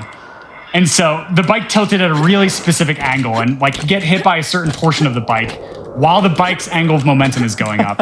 And then up here, we can actually end up just doing a nice EB chain, right? So I'm actually going to do this, show, tab. Oh, there we go. Yeah, elevation boost is what I'm looking for. And set this to 1. Cool. And then we can do like a really cool elevation boost chain, like right at this top, right? And so it looks like this area is flat, but it's not actually. And then the end of the mission is right over here, right over this ledge. And then we just jump down in. And a really funny bug that happens from this is that if you're not on a bike when you cross this trigger, then the bike is then just shown off empty. Like normally there's a cutscene with Jaden getting off the bike and walking off, but there's just nobody on the bike because we weren't actually landed on a bike. With the self-driving car technology. Yeah. Yeah, exactly. Cool. So that is the first type of vehicle. The second type of vehicle is a Tauntaun. And the Tauntaun has its own sort of factors as well. But same sort of idea. There's a speed boost feature. We hold W and we turn in with that. But you can actually strafe jump with the Tauntaun as well. So here, what we do is Tauntauns also can't proc velocity reduction on ground impact. So we can just jump wherever. So here I am doing a strafe jump in order to get through. Okay. And then what we're going to do is we're going to come over to another Tauntaun over here. Let me just turn this off. There we go. Great. So here with the second Tauntaun, we are going to skip like roughly half of the level by utilizing the amount of speed that we can build with a Tauntaun. Okay. So Tauntauns, as you move around and you turn with them, you end up decelerating on the ground as you're moving around, unless you do something like doing the strafe jumping like I was doing here, right? So like turning with the Tauntaun, it's not evident that I'm really building extra speed by turning my mouse. Using the speed boost feature, though, it does come a little bit more evident that I am building speed. However, if we take this Tauntaun up and we walk off a specific ledge here, the game never expected you to be able to fall with a Tauntaun, right? It only expected you to ever go across terrain. But falling off a ledge with the Tauntaun will cause us to get knocked off. I'm not jumping off the Tauntaun. It literally kicks me off. And then remounting the Tauntaun will show that I'm now decelerating at a less rate. So because I'm slowing down more slowly, I can end up retaining that speed I'm getting from turning my mouse better. So, and then just pairing this with like the speed boost, we really do build a lot of speed. Okay. So with this, just taking the Tauntaun up, the end of the level is on the other side of this mountain pass here. And there's a giant invisible wall at the top of this, right? You can see me running into this invisible wall, not being able to get past it. But if I just come up to a ledge, like over here, for instance, and I speed boost off a slope, right? What does the slope do? It ends up converting horizontal and vertical speeds. So if I'm moving faster up the slope, it's going to launch me up more like vertically, like faster. Okay? So turning into the slope and then coming over here allows us to get over this tiny little invisible wall right over here, allowing me to get to the end of the mission, which is just over here. And this is possible without glitching out the Tauntaun. It's just a lot more difficult. The setup I do, which is a lot closer to the Tauntaun glitch out point, brings us to a much higher invisible wall, which I just hit there. Which saves like just about like 2 or 3 seconds, but it's a lot more difficult because the invisible ceiling to the level is very close to that invisible wall itself. So if you run into the invisible wall, you lose all of your vertical speed and fall back down. If you hit the invisible ceiling, you bonk on it and then you fall back down, losing some horizontal speed as well, not allowing you to get over the wall. So it's this beautiful sort of mesh of like Tokyo drifting as fast as you can, but not too fast, right? If you drift too hard, you end up slamming into that guardrail and falling off like a cliff edge, right? But if you drift too slowly, then oh no, you lost the initial D-race, right? I'm just happy you're drifting an animal, so. Yeah. yeah. And major shout outs to people in the community. There is a meme category, which is called Bike Percent, which at an upcoming online speedrun marathon this weekend, which starts on Friday, this coming Sunday, Dr. Meowington, and I believe I'm joining that for couch commentary, is running Vehicle Percent, where there's a way of actually clipping out of bounds by using vehicles. And then he just spawns another vehicle using a cheat code to be able to use the vehicle to build a bunch of speed and get through the out of bounds area really fast. It's good. I can't wait. Okay, let's see. What do we want to do next? Yeah, so let's show off some like movement levels, because we really broke down a lot of the movement itself. And I think one of the most memorizing levels to do this is Tier 3 Rift. So in Tier 3 Rift, and all the Tier 3 levels, we get access to something known as the Stuker Concussion Rifle. So when I use the Stuker Concussion Rifle, you'll notice it actually knocks me back. So if I turn around and Stuker behind me, this is a way of adding on more speed to where I'm going, right? It builds us like 250 speed, which is a lot. And so the more aligned with our angle of momentum it is, the more speed that we'll actually end up getting from the Stuker shot itself, right? So with this, we also have a way of sequence breaking the cooldown of the Stuker with this alternate fire. So if we use any sort of force power that has like a specific cooldown associated with it, such as force push or force pull, we can end up doing something known as we just call it a pull cancellation. So if we do that, it actually overwrites the cooldown of whatever weapon you're using, and so you can end up firing the Stuker twice, okay? And so this comes into really great effect in this level. So in this level, we can use the Stuker right at the start to be able to build us just a little bit of speed. And here I'm trying to manage my force, right? The higher my force, the longer I can force jump. So when you come to a really big force jump chain, you want to make sure that you have 100 force or really a high amount of force so you can follow through. But here, from this point, what I will tell you is that we can actually go all the way around here, all the way down here to the end of the level in one single jump chain, okay? And so that looks like this, right? So using pull cancellation there, right? One more, hitting that slope for a slope boost, and then using a elevation boost there allows us to get all the way over here. And you'll notice that when I fall from a certain amount of height, I end up proccing fall damage, okay? And so here, with this most optimized route that I found so far for an elevation boost route, I am left with 1 HP going through it. So it's amazing how the route in various levels has evolved over time, right? So like not only is like movement speed and stuff managed, but also health management. So like going from all the way up here, right? Oh, that was way too far. Whoops.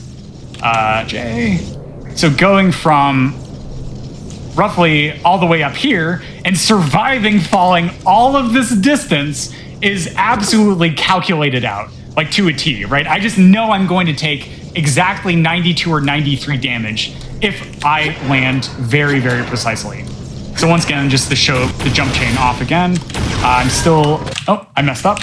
We need to land in a very specific spot there so I can set up for an elevation boost. Yeah, there we go. So landing right there and doing this. I just know that I want to land on this tiny platform here. I'm literally landing on this tiny little spot intentionally. I can also land here, but this is a bit slow. And then I can also land on this thing back here, but this is also slow. But if I land on this ground, which is the majority of it, I will end up taking too much fall damage and I die instantaneously, failing the entire chain and having to go all the way back and do that entire thing over again. So like at a very high level of play, it just gets absolutely ludicrous, like how a lot of these positional elements and stuff become. And so aptly named, this is known as the leap of faith for this reason. I love it. Yep. And so that's one of the flashier jump chains. One of the ones that really is pretty buck wild, and one thing that really, once we start exploring it, like made this level in particular, which it was already the probably one of the hardest missions in the entire run, just changed it to being arguably the hardest mission in the entire run. So starting off here, this is going to be tier 2 level, so we only have force jump level 2. Oh, whoops, I forgot to turn on their AI back on.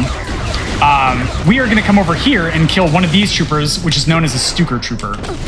And then we'll work through this indoor portion. The really crazy thing that I'm going to be showing off is something known as Suomi skip. I don't know what that means. I don't know what it stands for. But a runner whose screen name is Savasuka really sort of changed this next outdoor portion quite significantly in this level, okay? So before, in this level, what we used to do is we used to take... that is not the Stuker. There we go. We used to come out here. Let's turn off their AI. Let's turn on God mode, and let's do our show elevation boosts 1. We used to come out here to this specific spot, and then end up doing a big ol' elevation boost chain. I don't remember the exact positions, so just stay with me for a sec. And then we would come over here, and then we would wrap around this corner in a really difficult chain, and then come over here and Stuker shot and land on that platform there, right? And then from this platform, we would come up here and then do another elevation boost here, over, and then with like exactly 50 force, we would come over here for the big skip in the mission, which is known as Vijun skip. So very, very tight and precise crouch climb here, and then over here is Vijun skip. We do this skip here to be able to land up here, sequence breaking about 1.5 minutes of the level, and then destroy these TIE fighters, which opens up the end of the mission and end the mission, okay? So really the thing I want to draw attention to is that we would wrap all the way around this mountain here to the left, right? So we would take a big curving path, okay? And just to show this off, I'm gonna go really high up in the air, right? No, this was actually, yeah, here we go. So you can see this, right? You can see how bad, right? So if we start from here and we loop all the way around here just to get to this one spot, Savu said, what if we just go over the mountain? Like, what if we just go, can we get out of bounds there somehow? And sure enough, right? Sure enough, this is indeed doable. So coming back here, right? So this was the indoor portion that I came from, and then I came out here, okay? Okay, sure enough, if we just jump up here, as our show E elevation boost, set that to 0, right? If I come up here, what we can do is we can land here, out of bounds, we can land there, and then we can also land there on that tiny little lip, which is right here, okay? Right here. Okay, so there's this tiny little invisible ledge here because the actual borders of things and what they actually look like are drawn separately. There are 2 different things drawn here. One of them is the invisible collision walls, and the other one is the actual looking texture of it. Okay? So there's just, like, you'll notice that I'm not even touching this wall and I can't even walk further into it. Right? So if I actually just go to a level really quickly, surprise, to show another small moment of this before we actually show the full Suomi skip. Yep, whoops. No clip. We come up here, over here. Right, is this correct?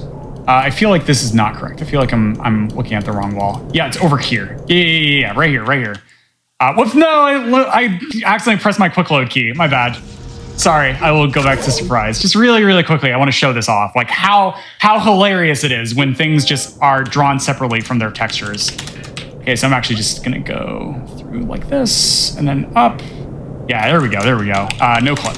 Okay, so here, if we walk up to this invisible wall here, crouch, and then walk directly perpendicular to this, there is actually a tiny little hole here where the invisible walls are just not overlapping. They're just not drawn close enough together. So we can actually skip having to go through this tunnel section here.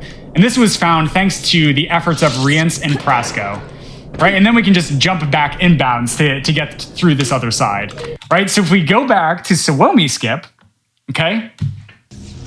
With Suomi skip, there are two incredibly difficult things. The first one is landing on this first tiny little invisible ledge here, which I'm going to show, right? So if I walk over, that's where it ends. And then, so like here is the ledge. You can see me like kind of like straddling it. Like my right foot is directly straight and all the way down. My left foot is kind of crooked, right? And then if I go over, there's the other edge, right? So it's about the width of 1.5 player models, if not one full player model that I have to land on, okay?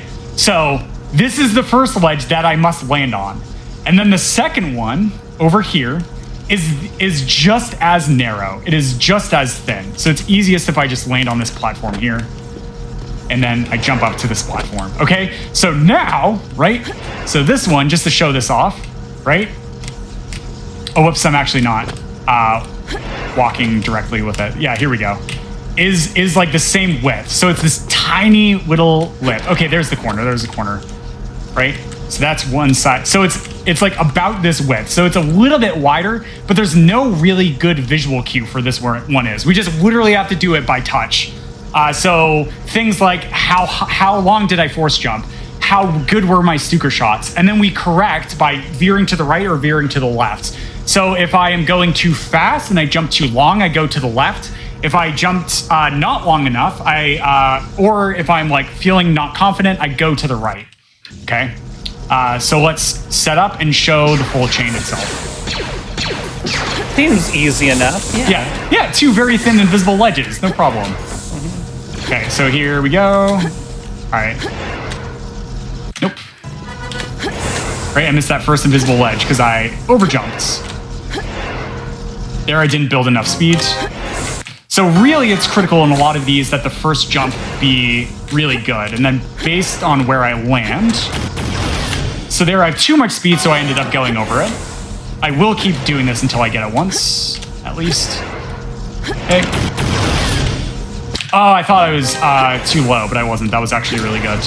So I should have gone to the left there as a correction. Like you're drifting and curling at the same time. Yep, so there we go. So landing on that, it's not over yet. Then I need to catch an elevation boost, and now we get over and land on this rock. So once again, right, instead of going all the way around this canyon, right, all the way around this canyon, instead we just go directly across, okay? Right, that's the first bit. And then the second bit of the slower route was I would go from here, I would land here on this one or here on this one, okay? And then we would jump across here to this bridge and then come underneath this rock here and then do a crouch climb on top of this rock here, okay? So just to show this again, this rock over here, right? Right, so we would come across here, land on this ground here, and then do a crouch climb to get on top of this rock and then go into Vijun skip itself, okay? So instead of doing all of that, like going out and around, instead, we end up going through the canyon and landing right on top of the rock. So we come from the canyon in here, so we land on the invisible wall roughly around here, and then land somewhere on here on the flat portion, and then here on this curved portion, okay? And then we go off in this direction. All right, so we do that. And then if we did the full jump chain like I did here, then we can jump from this thing and jump from this thing and then land right over on this rock. So no landing down here. And then having to do this crouch climb to get on top of the rock. Instead, we just do a direct path to the rock and then go through and then do the run. The first time that I ever was able to do this full chain and run is my current PB, which is up on the leaderboard, which is grossly outdated. It's outdated by like 2 to 2.5 minutes compared to what I could do now if I practiced up and did PB attempts. But like the first time I ever got in a full run, I got a major gold split, which is the fastest time you've ever completed a level while doing a full run of the game. I got a massive gold split, and that was like a huge factor for me being able to close out a sub 28, which was really, really exciting. And I got the full Suomi skip, right? And then from here, landing on top of this rock, we go into Vajun Skip, okay? So Vajun Skip itself has a bit of a story itself, okay? And this is going to really show off a lot of the various movement things as we go through, right? The goal is to end up doing a strafe jump chain, as I will just end up drawing this to be able to visually show this. Let's do it from like this, because this is a pretty good angle to see. So we start the jump from back here, and then we do a optimal strafe jump to land as far as possible off of this invisible ledge on this rock here. And then we try and take the shortest possible distance to be able to land on this ledge here. If you do everything perfectly, then you're just able to barely do it, right? So here, doing this, and then doing a Stuker shot, boom, I'm able to get through. However, there's a lot of nuance. Like this wall here, you can get stuck on the wall if you accidentally jump too far into the wall. Let's see if I can show this. Oops. Right? Yeah, there we go. Notice how I'm stuck in the wall now? So if you're a little bit too far to the right, you get stuck into the wall. If you're too far to the left, you're not actually jumping as far as you can off of the ledge. So you're creating a longer distance that you have to travel for the Vajun Skip jump itself. So you want to be as far right as possible, because the ledge goes as close as possible to the ledge itself, right? It's a much shorter distance. Right, so the ledge itself looks like this, right? So it's at a bit of a diagonal, right? So the shortest distance that I want to travel is from here, right? It's from this furthest part. Whereas this, going from here to the ledge, is a much harder and a much further jump that we have to do, right? But if I'm too far to the right, then we actually end up getting stuck in the wall. So this is absolutely like a run killer skip for a lot of newer runners in general. And the amazing thing about this as well is you don't actually need the Stuker concussion rifle to be able to complete this trick, okay? Right, the Stuker is great because it allows us to get to stay in the air for a little bit longer if we angle it downwards, but also it builds us a little bit of speed to close the gap a little bit quicker, making it easier of a jump, okay? But we don't actually need that, right? If we just do jump cancels with angle snaps, we can actually close the jump without the Stuker concussion rifle. And so this is one of the harder jumps to do this, but it's amazing practice for tier 2 force jump mechanics, right? It's good for practicing angle snaps. It's good for practicing your jump cancels, right? So the closer I get to hitting that ceiling without actually bonking my head into the ceiling, the further I can jump and the more speed I can build and the longer I stay in the air, right? The angle snap allows me to build more speed from the strafe jump itself. Okay, and then the angle changes to try and travel in as straight of a line as possible to be able to make the jump. So like whenever I would do runs and PB attempts, I would always do this for about like 5 minutes as part of my warm up without the Stuker rifle.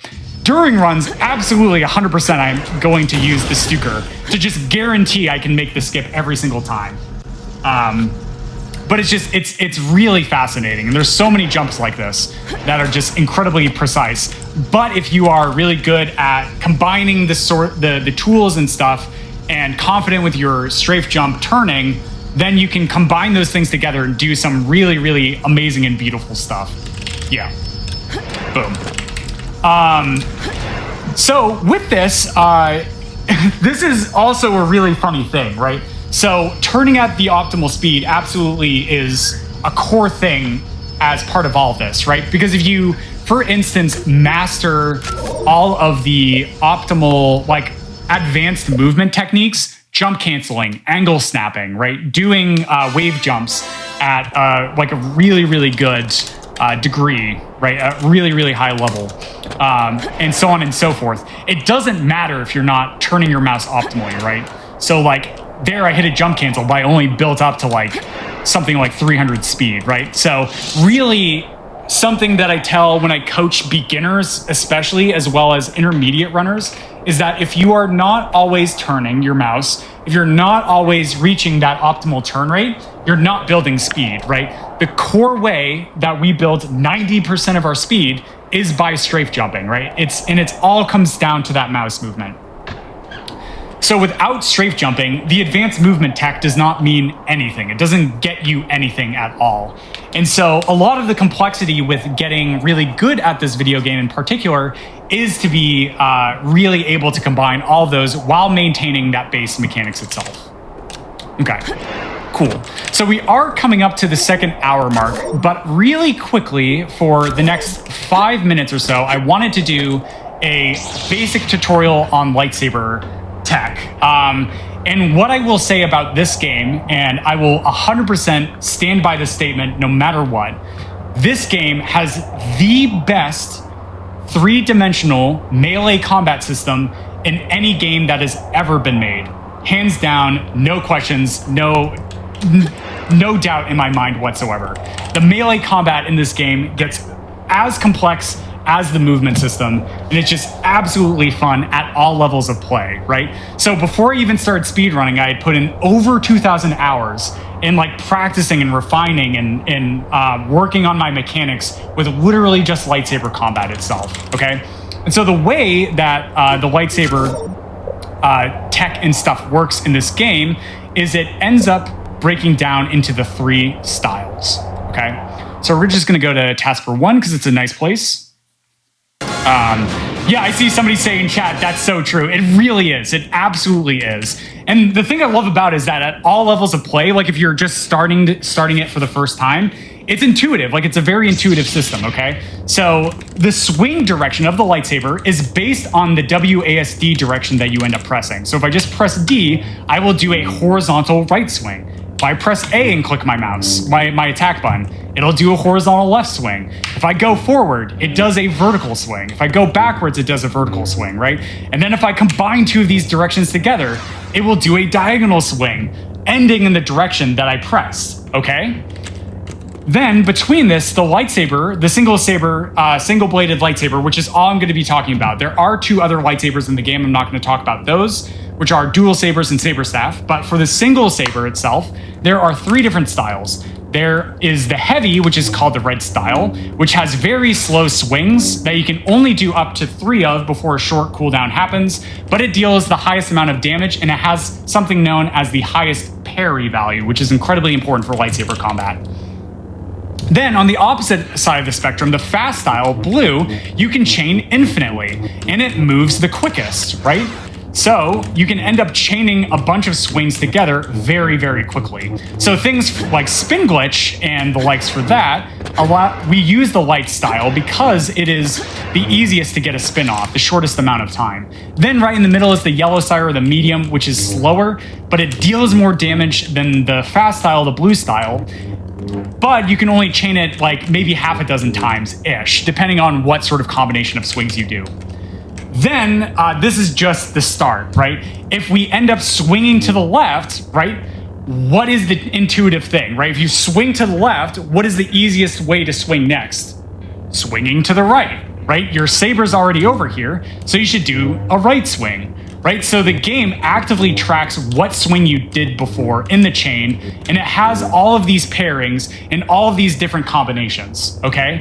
So there's a lot of different things you can do, right? And so the most powerful and most common form that we see in this, especially with yellow, the medium style, is something known as sweeping, which is going horizontal left, right, left, okay? And doing this allows us to swing much faster than if we just hold right or we just hold left with these central damaging swings, okay?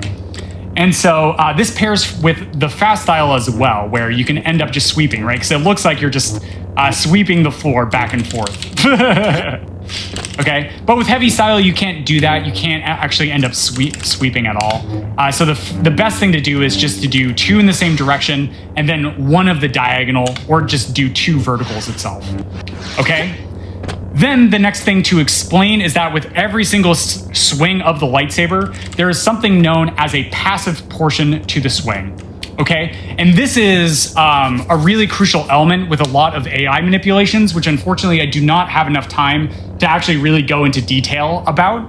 But basically, enemies will react based on the swing that you end up doing, especially when you're fighting a lightsaber lightsaber enemy. So with killing enemies, we want to use the highest damage and the highest parry value lightsaber. So we use the fast style and he uses a heavier style, then we'll get in like a stun animation if we end up hitting his lightsaber. So using the heavy style guarantees we do not get parried or stunned, and allows us to deal a metric bunch ton of damage, okay?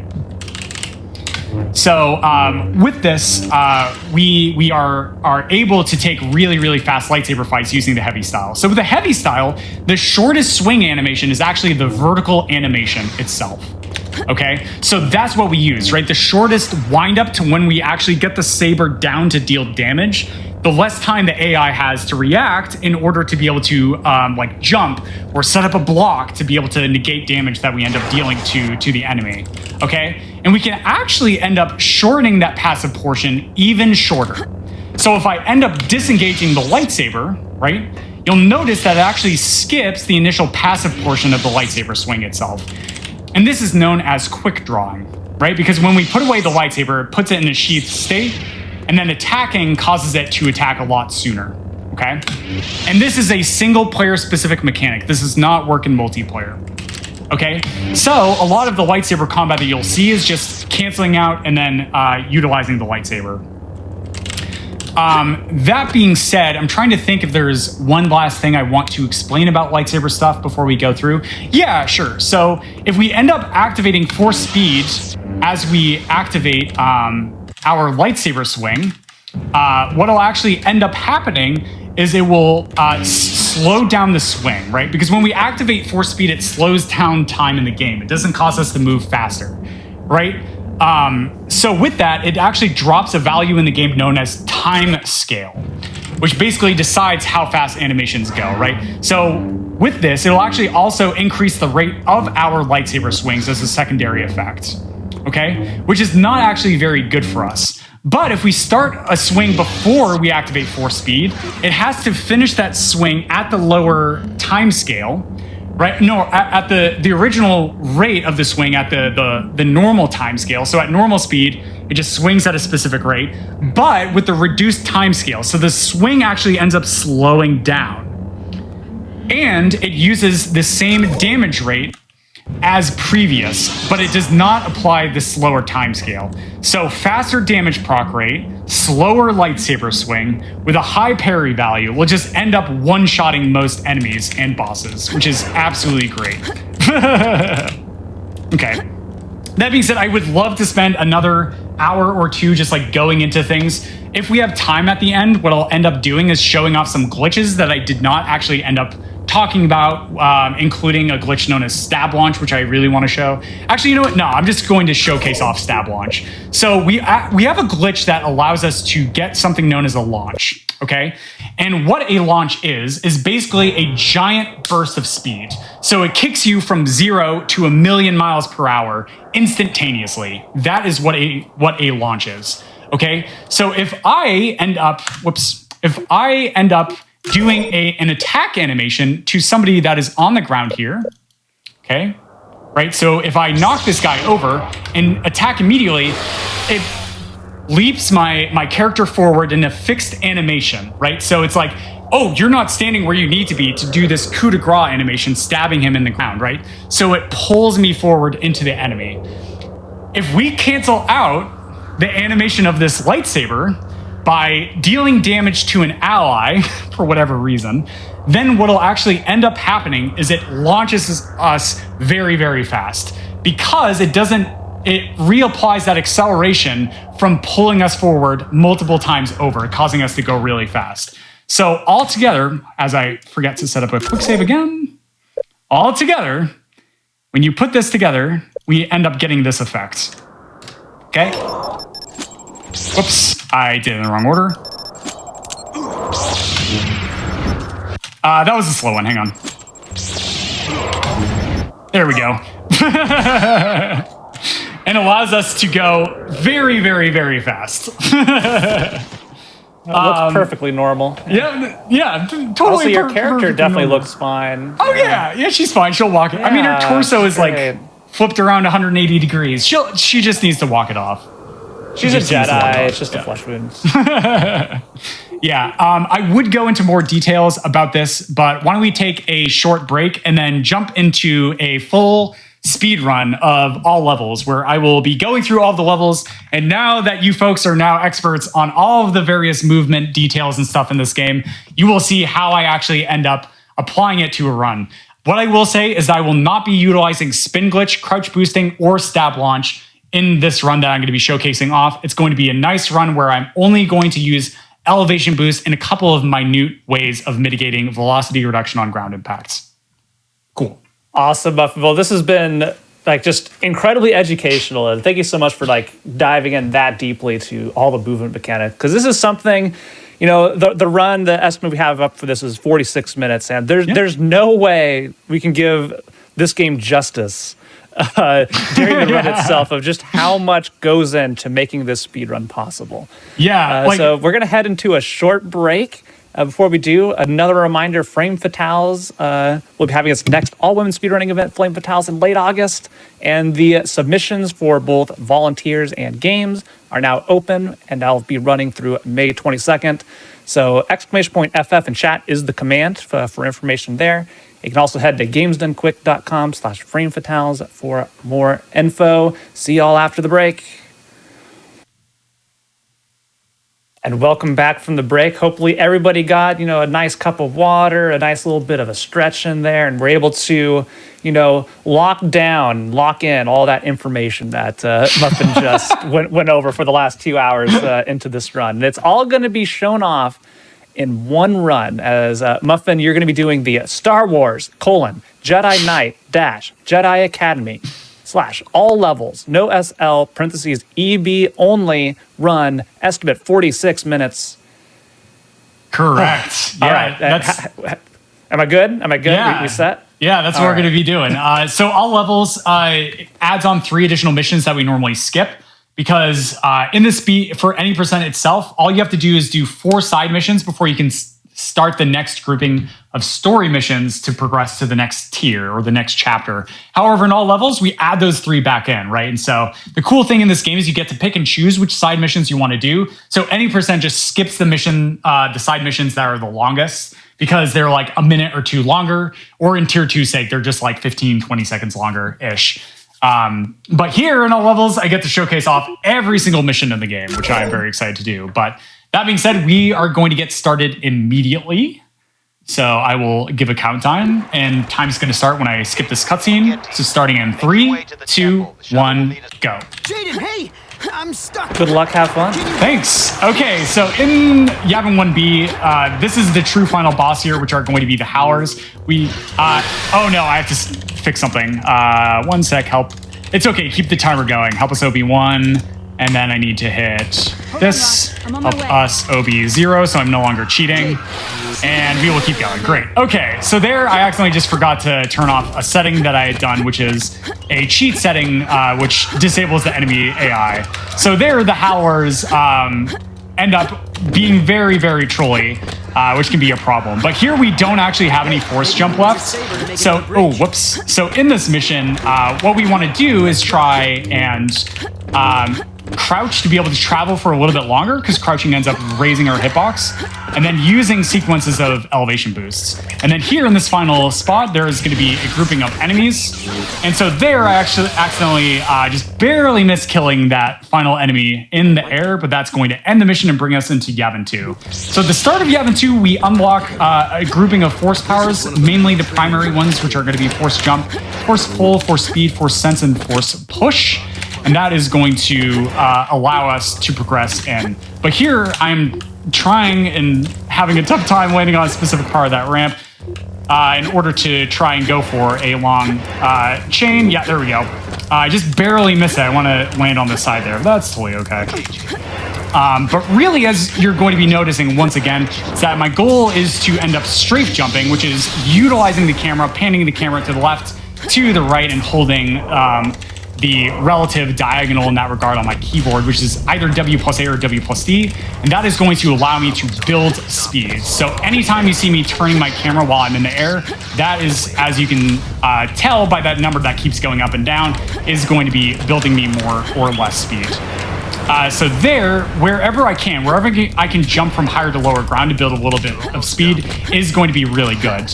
If I don't jump from higher to lower ground, I end up losing 50% of my velocity back down to 250, which is walking speed. But here's menu management, which we use keyboard commands to get through this first one. And we are going to go into our first of 5 side missions, which is going to be Tier 1 Rail. And Tier 1 Rail is incredibly difficult. It's definitely probably one of the hardest side missions in the entire run itself. But here, I am going to be trying to do a jump chain, and if I do everything correctly, I'm able to jump over this instant kill death trigger. Nope, I didn't like that. Let's try again. There we go. And doing so allows me to skip having to press a button, which saves me a nice chunk of time. Like, that still will save me time from having to do the casual route. Then jumping up here, we're going to set up for an elevation boost chain, jumping from higher to lower ground. And I just barely missed it, losing a little bit of health. So that I'm going to be keeping track of as I go through. That one's okay. There is a backup strat a little bit later. That is not okay. I cannot lose that much. But here, just setting up an elevation boost chain on this rail line. With Tier 1, you'll notice that if I end up releasing my jump just before I hit the zenith, I get a jump cancel, which allows me to jump a little bit higher and a little bit, not a little bit higher, but for a little bit longer. And so that is absolutely crucial in a lot of these portions of the mission in order to continue to go fast. Then here, setting up for an elevation boost chain, we actually have to end up disabling this bomb.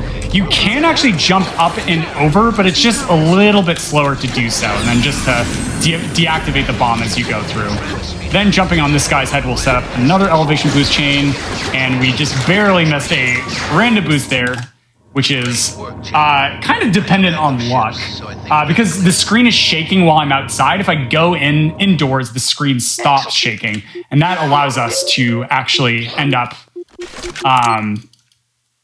to get another elevation boost. Because like sometimes the screen shake will just cause you to go a little bit higher. But here we're going to be showing off a cutscene enter, which is going to allow us to enter this cutscene here, as the game screen will be coming back. I apologize for that. By utilizing a command known as vid restart. And all vid restart actually ends up doing is refreshing the graphics setting. Then when the cutscene ends, it actually ends up teleporting me back to the start, which saves me a nice little bit of time. But here, setting up for a really particular elevation boost, nicely done. We're able to come back over for this part. So in this mission, the goal is to grab 4 ship parts from this wreckage to be able to repair the ship so we can leave the planet. Because we were sent here to rescue the merchant who ended up getting eaten by sandworms. That being said, we can only end up holding 1 part at a time. So we have to grab a part, return to the ship, and then continue on.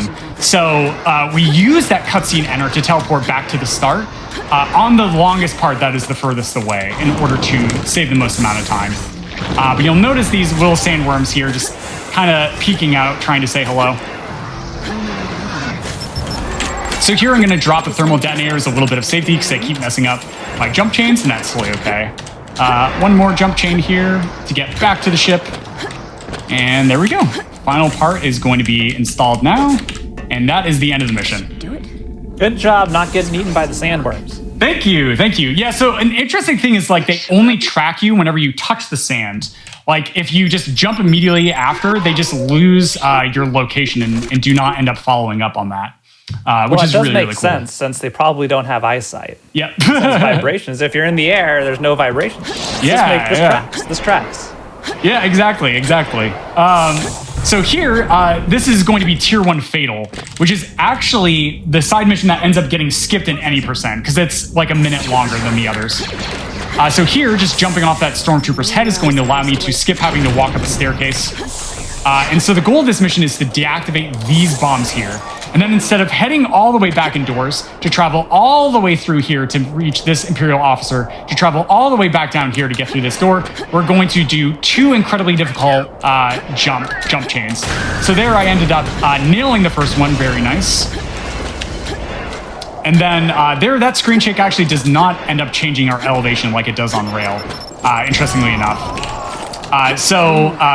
Funny enough, we're just like never going to worry about backtracking through that middle door that we were supposed to do in order to get access here.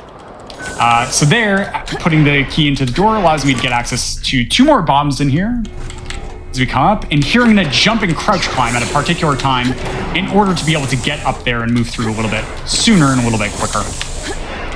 Okay.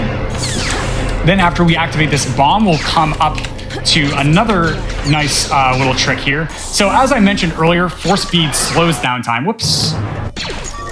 Nope, that's force sense. There we go, there we go, there's my bind. And then activating the elevator as I go down, and then allows me to catch it right as it's lifting up on the way back up. And that's a nice little time save. Then here I'm just gonna roll on the boxes to mitigate fall damage. And here is the really difficult jump on the way back. I have to land on that tiny little rail there, and then land on that ground. Very nicely done, first try. And then there is a really cute little crouch climb. It literally just skips walking over here and doing another crouch climb, saving just like 2 seconds. So it's like a lot of the routing things in this run especially are just these tiny little minutia of time save that just save fractions of a second or just small numbers of seconds all over the place for greatly increased difficulty as we progress through. And coming up here, we're just going to set up for a nice little elevation boost and work back towards the beginning of the mission, which is where we need to go to end the mission. Oops. Okay, so a really cool thing here is this stormtrooper's head is a little bit higher than this catwalk. So walking on the stormtrooper causes us to jump, and then we can get an elevation boost. So we get a little bit of a speed from the initial turn, and then jumping allows us to get back over that crevice really easily. It's cool. All right, great. So upcoming here is going to be Tier 1 Surprise, which is probably one of my favorite missions in the entire run. There's just this beautiful opener jump chain that allows us to build a bunch of speed. And really, if I'm able to land on a lot of forward-facing slopes especially, it allows me to build even more speed, which are quite difficult to land on and tricky for a lot of them. Then over here is going to be a sequence break known as Canyon Climb, which are going to have all of these tiny little ledges that I'm going to be jumping on because they just have walkable collision. And then we're going to come over here and crouch. And doing this because the invisible walls in the mission are actually drawn separately from the textures. So I can jump out of bounds and then jump all the way back in. And it's not because I did any sort of fancy clip out of bounds, like going through a wall, but just simply because I had really good positioning. And then there, crouching right as I jump, because it raises my hitbox, allows me to hit a trigger to spawn this droid. Then throwing a thermal detonator extends my hitbox through the wall, allowing me to activate the droid. And then doing one more here to use force push on a cart causes the droid to go outside, spawning the final 6 enemies in the mission itself. Then using Force Lightning 3 here allows me to kill the last group of enemies very, very quickly, ending the mission. And we used to need to like go into the Sandcrawler because there's a really cool sequence break, but I just ended up not doing that, right? Because it's much faster to go outside of it. Okay. So here in Tier 1 Sour, we're going to be introduced to a mechanic known as random boosting, which is going to be weird. Let's see if I get it here. I have to land in that doorway. Yeah, I got it. So even though I'm jumping from same elevation, to same elevation, I still was able to mitigate VRGI with an elevation boost. All because landing in the doorway, for whatever reason, set my position to be a fraction of a pixel. Just gonna let that sink in. Fraction of a pixel higher than the elevation of the ground. So the game actually does track and memorize decimal points of like base units in the game, which is really fascinating. So there, exploding that crate builds me a little bit more speed. And then here, I'm going to lightning this guy at a specific time. Nice. In order to get him to drop a active thermal detonator in order to give me a little bit of additional speed. Then upcoming here, we're going to be going for an elevator skip here. Pulling this Rodian once, pulling him twice. This is a little sus. Yeah, there we go. Allows me to save just over 1 second. Instead of just taking a very short elevator ride up and activating 2 switches. Oops. Nope. Swing and then throw. Nope, he's alive. So I'm going to take out a TD and throw it in his face. And then kill these Rhodians. The Rhodians actually have less health than the humans, so that we can just much more quickly to use like thermal detonators and force lightning to be able to take them down. But now that we finish all of the side missions in Tier 1, we are going to be quickly coming into Hoth 2, which is going to be our first instance of vehicles. So here, this Tauntaun here. Yes, vehicles, dude. I know what's coming now. Yep. So here, just by turning my mouse, I'm able to build a bunch of speed. Okay, I missed it. That's okay. Allowing me to get into this canyon very, very quickly. Whoops. And then here, just setting up another elevation boost chain, we are going to come to a second Tauntaun. And so this Tauntaun is actually very magical. It has dreams of being an Olympic ice skater. So what we're going to do is we're going to take this Tauntaun over to a cliff ledge, and we are going to walk it off of it, right? Because this will actually glitch out the Tauntaun, causing it to decelerate at a less rate. So there, just kicked me off the Tauntaun. I didn't actually end up jumping off myself. Then, now that we slow down at a less rate, we can build more speed and hold on to it. Coming into this wall and turning into it builds us a bunch of height, and we are able to get over an absolutely massive invisible wall first try. Very, very nice. Whoops. Great job, first try. Yo, thanks. Okay, and now we are going to go into the second mission, Hoth 3. You'll notice that we started the first story mission on Hoth 2. Instead of Hoth 1, I don't know, the devs must have just lost Hoth 1 or something. We don't know what happened to Hoth 1. So if anybody in chat knows what happened to Hoth 1, just feel free to ping me and let me know.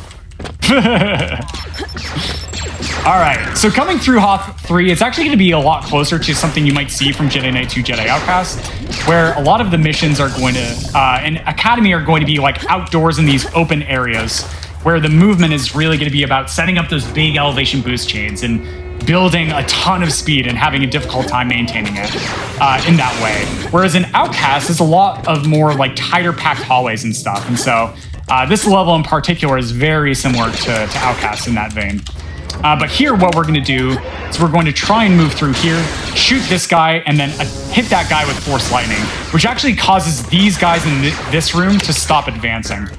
Then shooting these stormtroopers in the knee, because it's the same as like shooting them in the head for whatever reason. Insert Skyrim joke about taking a blaster bolt to the knee. For like one-shot kills on these enemies themselves. Then after this, we are actually going to have our first boss fight of the run, which is going to be Alora 1. I'm actually going to show off a really cool safe strat, as we skip over that Tauntaun and Wampa there. So here, charging the DEMP and then releasing it and pulling out my saber is going to stun Alora, allowing me to one-shot her with that roll itself. Very nicely done. All right, so if you weren't done with vehicles yet, well, I have a special surprise for you. We are now going to be coming over into Tier 2 Trip, where I'm going to be going for the Nickel Age. A surprise for me. Yep, just for you. You shouldn't have. So they're activating Force Rage right as I get back onto the bike itself, and then turning this bike at a very... I'm actually just going to restart the level, because this is kind of a weird position. Okay, so turning the bike is going to build a bunch of speed. Then, oh, that was fine. That would have worked. And then using the side jaunt feature on the bike is going to cause it to reapply its speed over and over again. So if I get the bike to just hit me, and hit me fast enough at a really specific spot, it will actually end up building a bunch of speed for me and catapulting me up the level. This is a little bit of a weird bike. Yeah, this is a weird bike. We have to restart. That's fine. This might take me a few attempts to do. And that's totally okay if that's the case. Nope. So there's a lot of voodoo around this bike. We don't exactly understand it in this community. There's different backup scenarios based on this bike. Yeah, there we go. So now that I'm on top of this mountain, you might be asking, why am I on top of this mountain? Well, the end trigger for the mission is right next to the start of the mission itself, which is just on the other side of this mountain. So setting up a strafe jump chain here. Oh, I just messed it up. That's okay. We will continue it like this. And I messed it up again. That's okay. So the end of the mission is actually just right over here. So doing a strafe jump chain there is allowed us to just cut immediately directly to the end, saving like over a minute and a half. Yeah, let's do this one next. So here, this is going to be one of the shorter tier 2 missions. This is going to be on Nar Shaddaa or NS. No, it's not NS Streets. It's the other game. So coming over here, we're actually going to do a very big strafe jump chain, allowing me to bypass a giant invisible wall, cutting immediately to the end of the mission. Like normally you're supposed to go like all the way around the mission in order to be able to get up. But instead, just jumping around a giant invisible wall with the large amount of speed that we get from strafe jumping allows us to close the distance. Okay, no, let's do Dosu next. Maybe I should have done Wedge. This is fine, this will also work. I just have to be careful. So, incoming here, it's going to be an interesting mission, which is known as Depred. And in Depred, we actually have all of our equipment taken away. So, no lightsaber, no weapons, except for this trusty E11 blaster. Then, pulling that stormtrooper up, I'm allowed to jump off of his head, extending my maximum jump height. And then we're going to go for one of the more finicky jumps in the entire run itself. There we go. Which is not consistent for me. I actually do not understand that jump whatsoever. But jumping over here, we are going to be able to continue on up, and we are actually out of bounds. I mean, like this ceiling looks completely normal, nothing weird there. Then doing a full jump chain, I'm able to get over a very large invisible wall, allowing me to sequence break about 10 seconds of the mission from the old strat. Cool. So here, this is actually probably the hardest boss casually, except for maybe like Rosh. However, utilizing a basic ability, which is Force Sense, which is supposed to be used in the casual playthrough as a way to like track down items and stuff, gives us 100% accuracy, allowing me to be able to just go ahead and have 100% accuracy to kill the boss. So you can just kill it. But it has like an endgame weapon and is like deals a ton of damage, which is really, really tough to work through. But no, we just end up using Force Sense to see a little bit better. Okay. So here in this mission, I need to apologize to the community because I just literally did not have quite enough time to be able to learn the fast strat for this mission, relearn it. Because I recently did a run for Mercy Kill, which was a lot of fun. Which involved me going through the games without the ability to practice for months leading up to the performance. So here I'm actually just going to go ahead and do the old school strat, which loses me like about 20 seconds or so. But here, using thermal detonators, in order to be able to clip through the wall, I'm able to activate switches to release these prisoners, because we need to release all the prisoners. And normally the game like adds on more and more enemies as you have to like backtrack through in order to get to the next console to release the next group of prisoners. But with just thermal detonators and animation clips, we can actually just end up getting the console from this main room itself. But there also something I did was I mind trick Jamie the Rancor as he was looking in a corner. So as long as he doesn't have sight of the prisoners, even after mind trick wears off, he just will not actually end up like moving through, which is really, really funny. Then coming back through here, we're just going to go ahead and end up killing these enemies in here using some more Force Lightning strats. And then progress all the way through in order to activate the last grouping of enemies. Boom. Okay, it's clear now.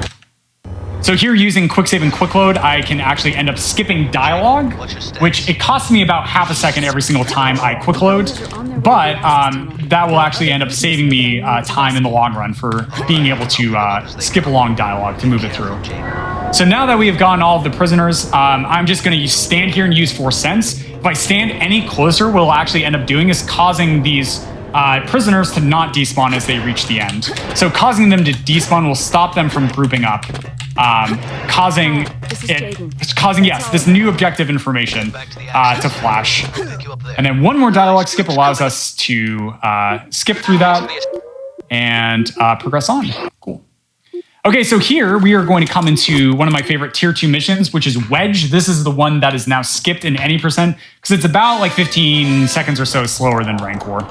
Roughly around there. It's double digit in seconds. Okay. So here, jumping up, Wedge is going to be a really beautiful level to show off a lot of the movement itself. But using force jump and trying to chain together as many of these EB chains as possible allows me to build as much speed as possible. But here, coming up here, after this bomb, we were going to go for a sequence break. And if I had more time during the first 2 hours, if I hadn't talked for as long as I did, I would have showed this off, but I'm just going to show it off now. So this is an incredibly risky and incredibly difficult chain that's a lot harder than the normal chain people would do. But jumping around here, if I catch the slope and land on this tiny little pipe, very beautiful, I am able to get over here very quickly. And that was found by Prasco. And it's one of the most cursed EB chains ever. You're doing great, Jaden. So here is going to be a one-time glitch that we're going to show off, which is known as Moon Wheel. So standing in a particular spot, if I'm underneath the 0th coordinate of the mission, there we go, first try, and I do a very precise timing press for quick save and quick load, as well as doing a precise positioning, then what it'll do is actually catapult me up towards that 0th coordinate. So because I was standing underneath the center of the map, I was effectively able to bring myself very, very high. Then coming over here, this next portion is going to be where it just showcases off how beautiful a lot of the movement in Wedge is going to be by doing big sequence breaks like that that actually don't really save much time, but just cover really large gaps, especially. But basically, standing on this white platform here and then jumping down to that trimming is going to allow me to progressively move from higher to lower grounds and continue the elevation boost chain itself. Right, so here's another little EB, and then this is the last big one of the mission. We're gonna try and take this into a doorway to set up another fake elevation boost, but no, I accidentally rolled. That's okay, that's okay. And there we go, that is tier 2 Wedge. Awesome. Whew. Okay, now that we've finished all the side missions in tier 2, we are going to be heading quickly on into Vijun, which is going to be 3 sets of story missions. And starting off with the Vijun 1, the developers did not lose the first story mission this time. So in Vijun 1, we are going to be heading on in immediately to probably one of the hardest missions for me in the speedrun itself. There's just a lot of very difficult movement that we're going to be showing off, but there we go. We ended up preheating the oven there in order to be able to boost ourselves down the ramp with that Stuker Trooper. And yes, I did name that. I'd expect nothing less. All right, but I don't know what I'd do if I saw this running at me. My goodness. Yeah, exactly. My force is a little bit low, so I'm going to take some intentional time loss standing right here to just get a little bit of it back. But coming into this outdoor segment, we're going to go for one of the hardest sequence breaks of the run, known as Suomi Skip. So I'm just going to focus. So we go out of bounds here. Nope, I missed it, so I have to quick load back. That's okay.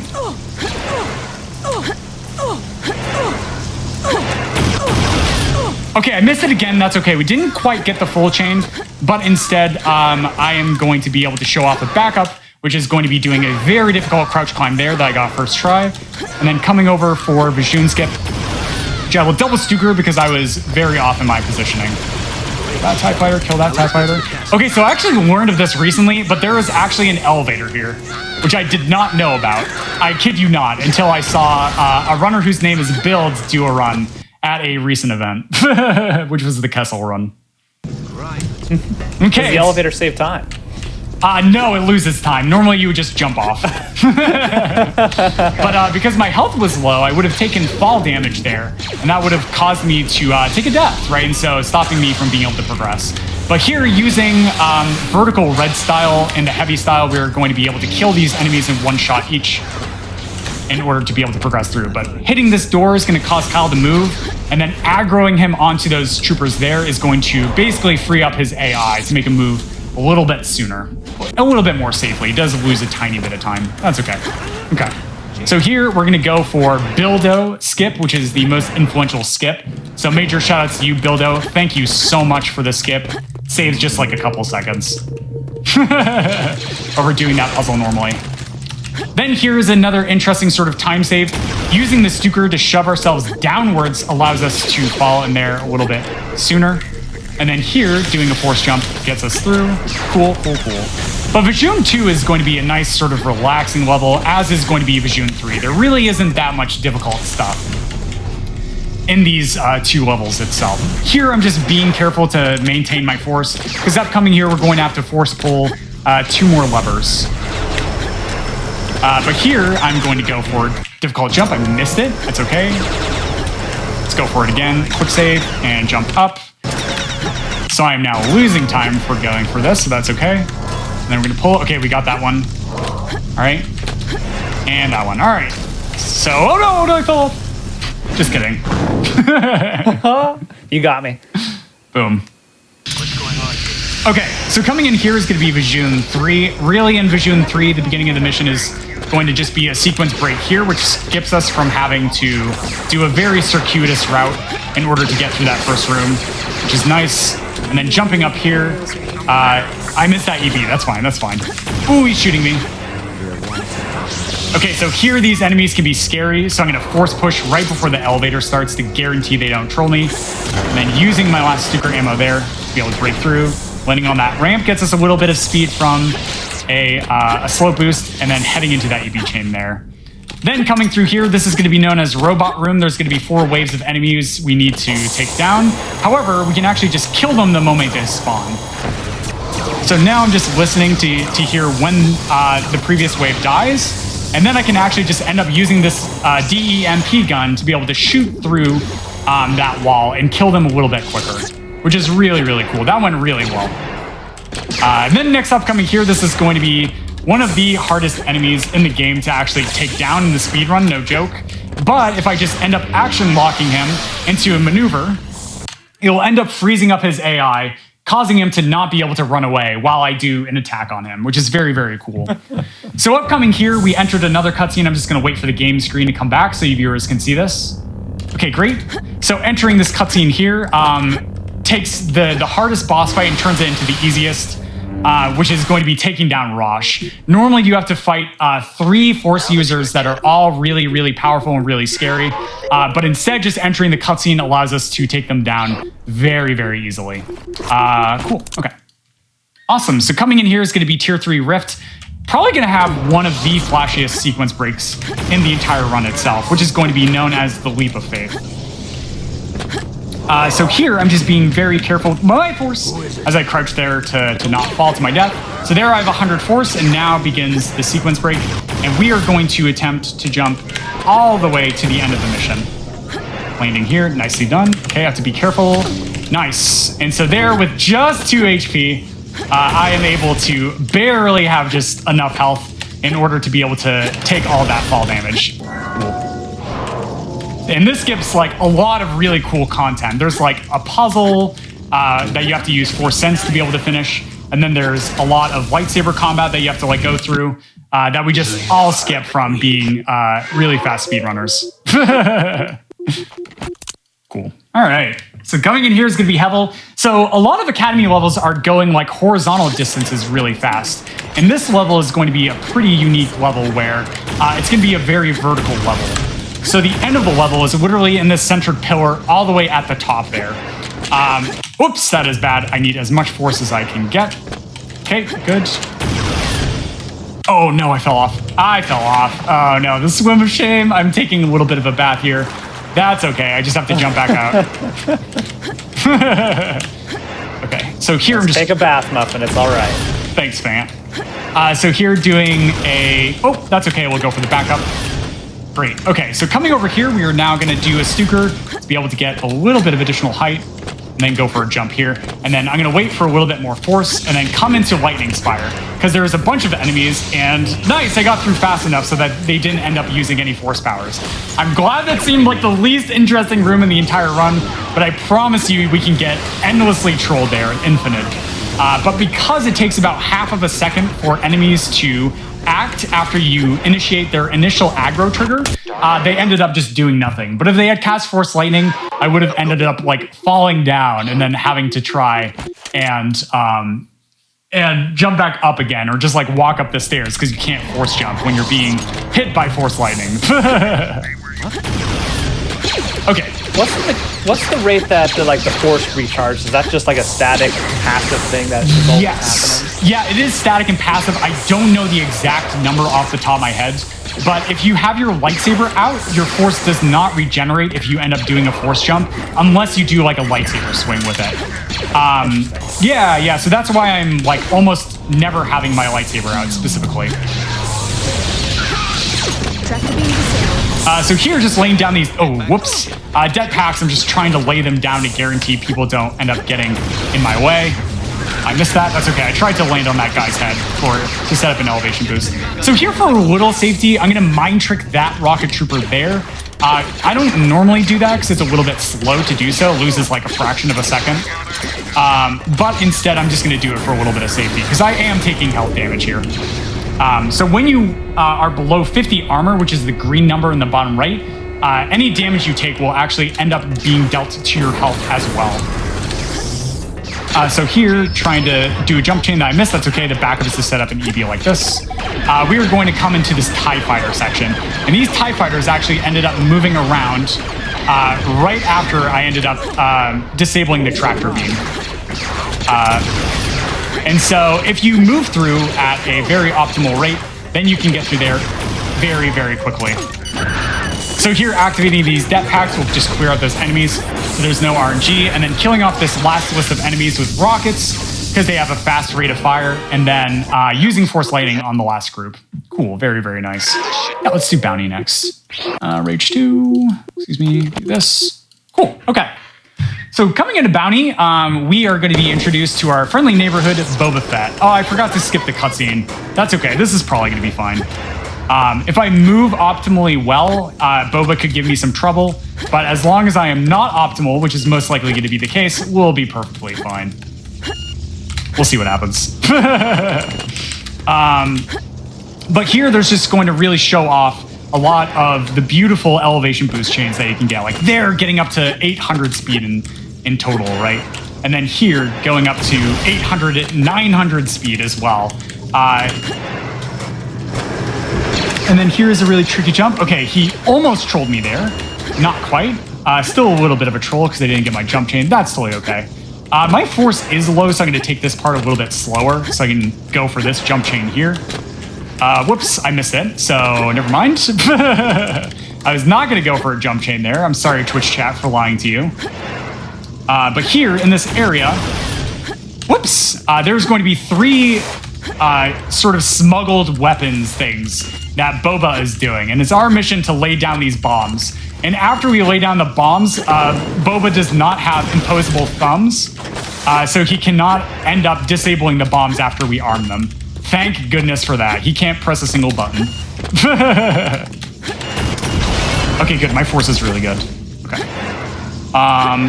I don't know where Boba is. This is really weird. But Boba usually just chases you throughout the mission, switching between one of 3 weapons. Okay, he has the E11. Okay. Yeah, my force is fine to go for this. So here, what I'm going to do, nice launch there, is I'm going to jump up and switch to first person, because this is where Boba Fett ends up spawning. And, oh no, disconnect. I have to do that fight again. That's totally okay. Okay, so doing this jump again. So Boba is just chilling up here in his little perch, but we can just end up falling down. Whoops. Okay, come here, Boba. All right, that fight was a lot less clean. So there previously, I accidentally went to Academy, which skipped the last side mission, but of course we have to end up doing the final side mission in order to qualify for all levels. And in here, we're going to be returned to our friendly neighborhood, Jimmy Rancor. So there, Jimmy ended up picking up an enemy, which he's going to eat for a little bit of a snack. And as I go through, it's going to be my goal to end up killing these. Oh, that is not the lightsaber style I want, at a very fast rate. Then I'm also going to be destroying these yellow canisters here, because they also end up attracting Boba. And this level in particular really needs to give one runner in particular, Zenny, XE, and I a major shout out. Because a long time ago, we thought that Boba's RNG was going to be purely random, but it is not. There are a number of triggers that decide what, did I say Boba? Jimmy the Rancor. that decide exactly what Jimmy actually ends up doing. And so if I am able to move through and take care of these at very specific rates and times, then I'm able to lure Jimmy through and get like a low 2-minute time. Okay, this guy's trolling me a little bit. So we're just gonna pull him up and over there. Come on, Jimmy. Okay, there's Jimmy. Yeah, Jimmy's really being nice. Very, very nice. But here using Force Lightning will kill the Force users really, really fast. That guy didn't die, but we got lucky. He just jumped into my lightsaber. And then shooting you and shooting you. Nice, it's gonna kill them. Yeah, Jimmy's being really, really nice. So at specific checkpoints in the mission, that's a little scary. This is very scary. Yeah, Jimmy is whacking the wall there, which caused me to get launched. Jimmy's going to be destroying these walls. I'm actually going to use the Stuker here a few times just to build some more speed. Because Jimmy is moving through very, very fast. Nope, now he's being slow. Oh boy. Okay, here comes Jimmy. So I'm going to set up actually for an elevation boost chain. This is actually going to be a little spooky. No, we're fine, we're fine. So here I'm just going to wait for some force and then I'm going to jump up. Here, skipping, requiring Jimmy to break that wall for me. Then once again, just destroying this explosive canister and hitting the switch here. Wow, Jimmy's being so good, dude. Holy crap. All right, this would, if I was running really well, this would be really close to an ILPB. Okay, there we go. We got through though. That was so fast. Wow. Thank you, Jimmy. My goodness. All right. But yeah, so that is the tier 3 mission that we normally skip for side missions because it takes like 2 to 3 minutes and it's very difficult to do it very, very well. So I was joking about Jimmy's RNG, but there I actually just did the motions very, very quickly. But now we are in the story missions for Tier 3 itself, starting off with Tasper 1. And in Tasper 1, it takes the longest mission casually and turns it into being one of the shortest missions in the entire run itself. And so here, you're normally supposed to go around and activate all these things to spawn this bridge, but the bridge is actually still here. The hitbox is still completely there, it's just invisible. Which I absolutely love about that mission. It's so funny. Great. Okay, so coming into Tasper 2, it's going to be one of the longer missions for the speedrun, and probably one of the more difficult ones. It definitely takes a minute or two to get through. But here we were going to skip a very sizable portion of it, just simply by doing a jump and a nice crouch climb there to build a little bit of additional height. I messed up some movement and ended up hitting cutscene trigger, but that's okay. Then here, an AI manipulation for this enemy is actually just to jump exactly like that, causing him to throw his lightsaber. But he can do a lot of mean things, like force grip me, use force lightning, also do other really mean things like force pull me back, right? And there's nothing you can do about it. But just simply by end up jumping in a specific way, manipulates his AI. But here, my goal in this area is to move through the next 2 rooms at a really specific rate. Okay, and so far so good. So I'm just gonna quick save for safety. Great. Okay, and so that allows me to skip this instant kill death trigger right there. Which you can also mitigate using Force Rage, but Force Rage requires 50 Force, and we need that to be able to go fast in this next section. So up here is going to be one of the harder fights in the run itself, which is going to be Allura 1, and we will be doing the light side because there's less RNG involved, and it's a little bit easier. Wow, first try. Beautiful. So there, what I ended up doing is action locking Allura into a specific animation, and I have about between 0.1 and 0.3 seconds with recognizing the timing window based on the attack animation she does, chosen at random. And the windows happen at different times, and they are more or less forgiving, depending on it. But upcoming here, this is going to be Core 1, which is going to feature off one of the coolest skips that I did not have time to go over, but it's going to be known as Lightsaber Skip. So here, I'm going to set up a safety backup save, and then we'll get into it. But basically, my hilt is going to be going underground. And here, what I'm trying to do, wow, second try, let's go, dude, is deactivating my lightsaber at a specific time to get it to collide with 2 pillars, allowing me to break that. And getting that saves over 20 seconds and is probably the most precise trick in the entire run. So getting that first try after only practicing for 5 days is absolutely ludicrous. That was awesome. But now time is going to be coming up. We only have 2 more boss fights to go, and they are going to go very, very quickly. So here, taking out my saber, we're going to use force speed on this first fight in order to be able to kill her fast. And then get ready on time. Nope. And time. Hiya. Well, wow. That's amazing. I got like a 39. Hang on, let me check my PB. That was really good. Getting first try Vrindor was amazing. I got a 41-47 for you. For RTA? Okay. So my PB... RTA. Yeah, that was just a couple minutes behind my PB, so that's really good for only 5 days of practice. Not bad, Muffin. Yeah, not bad at all. I'll take that with a commentated performance. I know we're starting to run out of time, so just some really quick community shout outs. I don't know if you guys could post links for the beginner's tutorial and the leaderboard itself, but major shout outs to so many people in this community. We are so welcoming, so well researched, as you could tell from this showcase. And everybody is incredibly friendly, incredibly welcoming, and loves helping out new runners whenever they pick up the game. But speedrun.com/JKA beginner's tutorial by Sajiki is incredible. It is hands down, in my opinion, one of the best speedrun tutorials that I've ever witnessed. In preparation for this performance and every GDQ performance I've ever done, I've literally watched that beginner's tutorial just to help put my mind in the reference for giving explanations and stuff to people who may not know the speed game I'm doing. Other quick shout outs, Lay, Meowington, YS, so many people that I'm just forgetting. Builds, Prasco, Vrindar, Rians, Hotshot Wire, amazing glitch finders, amazing runners, all of them. It's just so incredible seeing this community and what we've accomplished over the last half a decade, let alone a full decade since the game originally came out. Yeah, that was awesome. And again, so Muffin was preparing for Mercy Kill last week. So, a lot of practice coming in. And, you got to think, was it like a 48 then? And now it's a 41. So just, ice or, cleaning up the rust there. And just putting up an incredible performance today. Thank you. It was wonderful to watch. Thank you so much.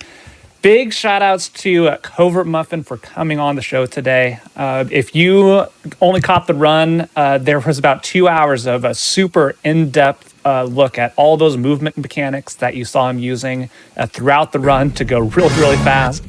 Go over mountains by being hit by a speeder bike, drift in a tauntaun.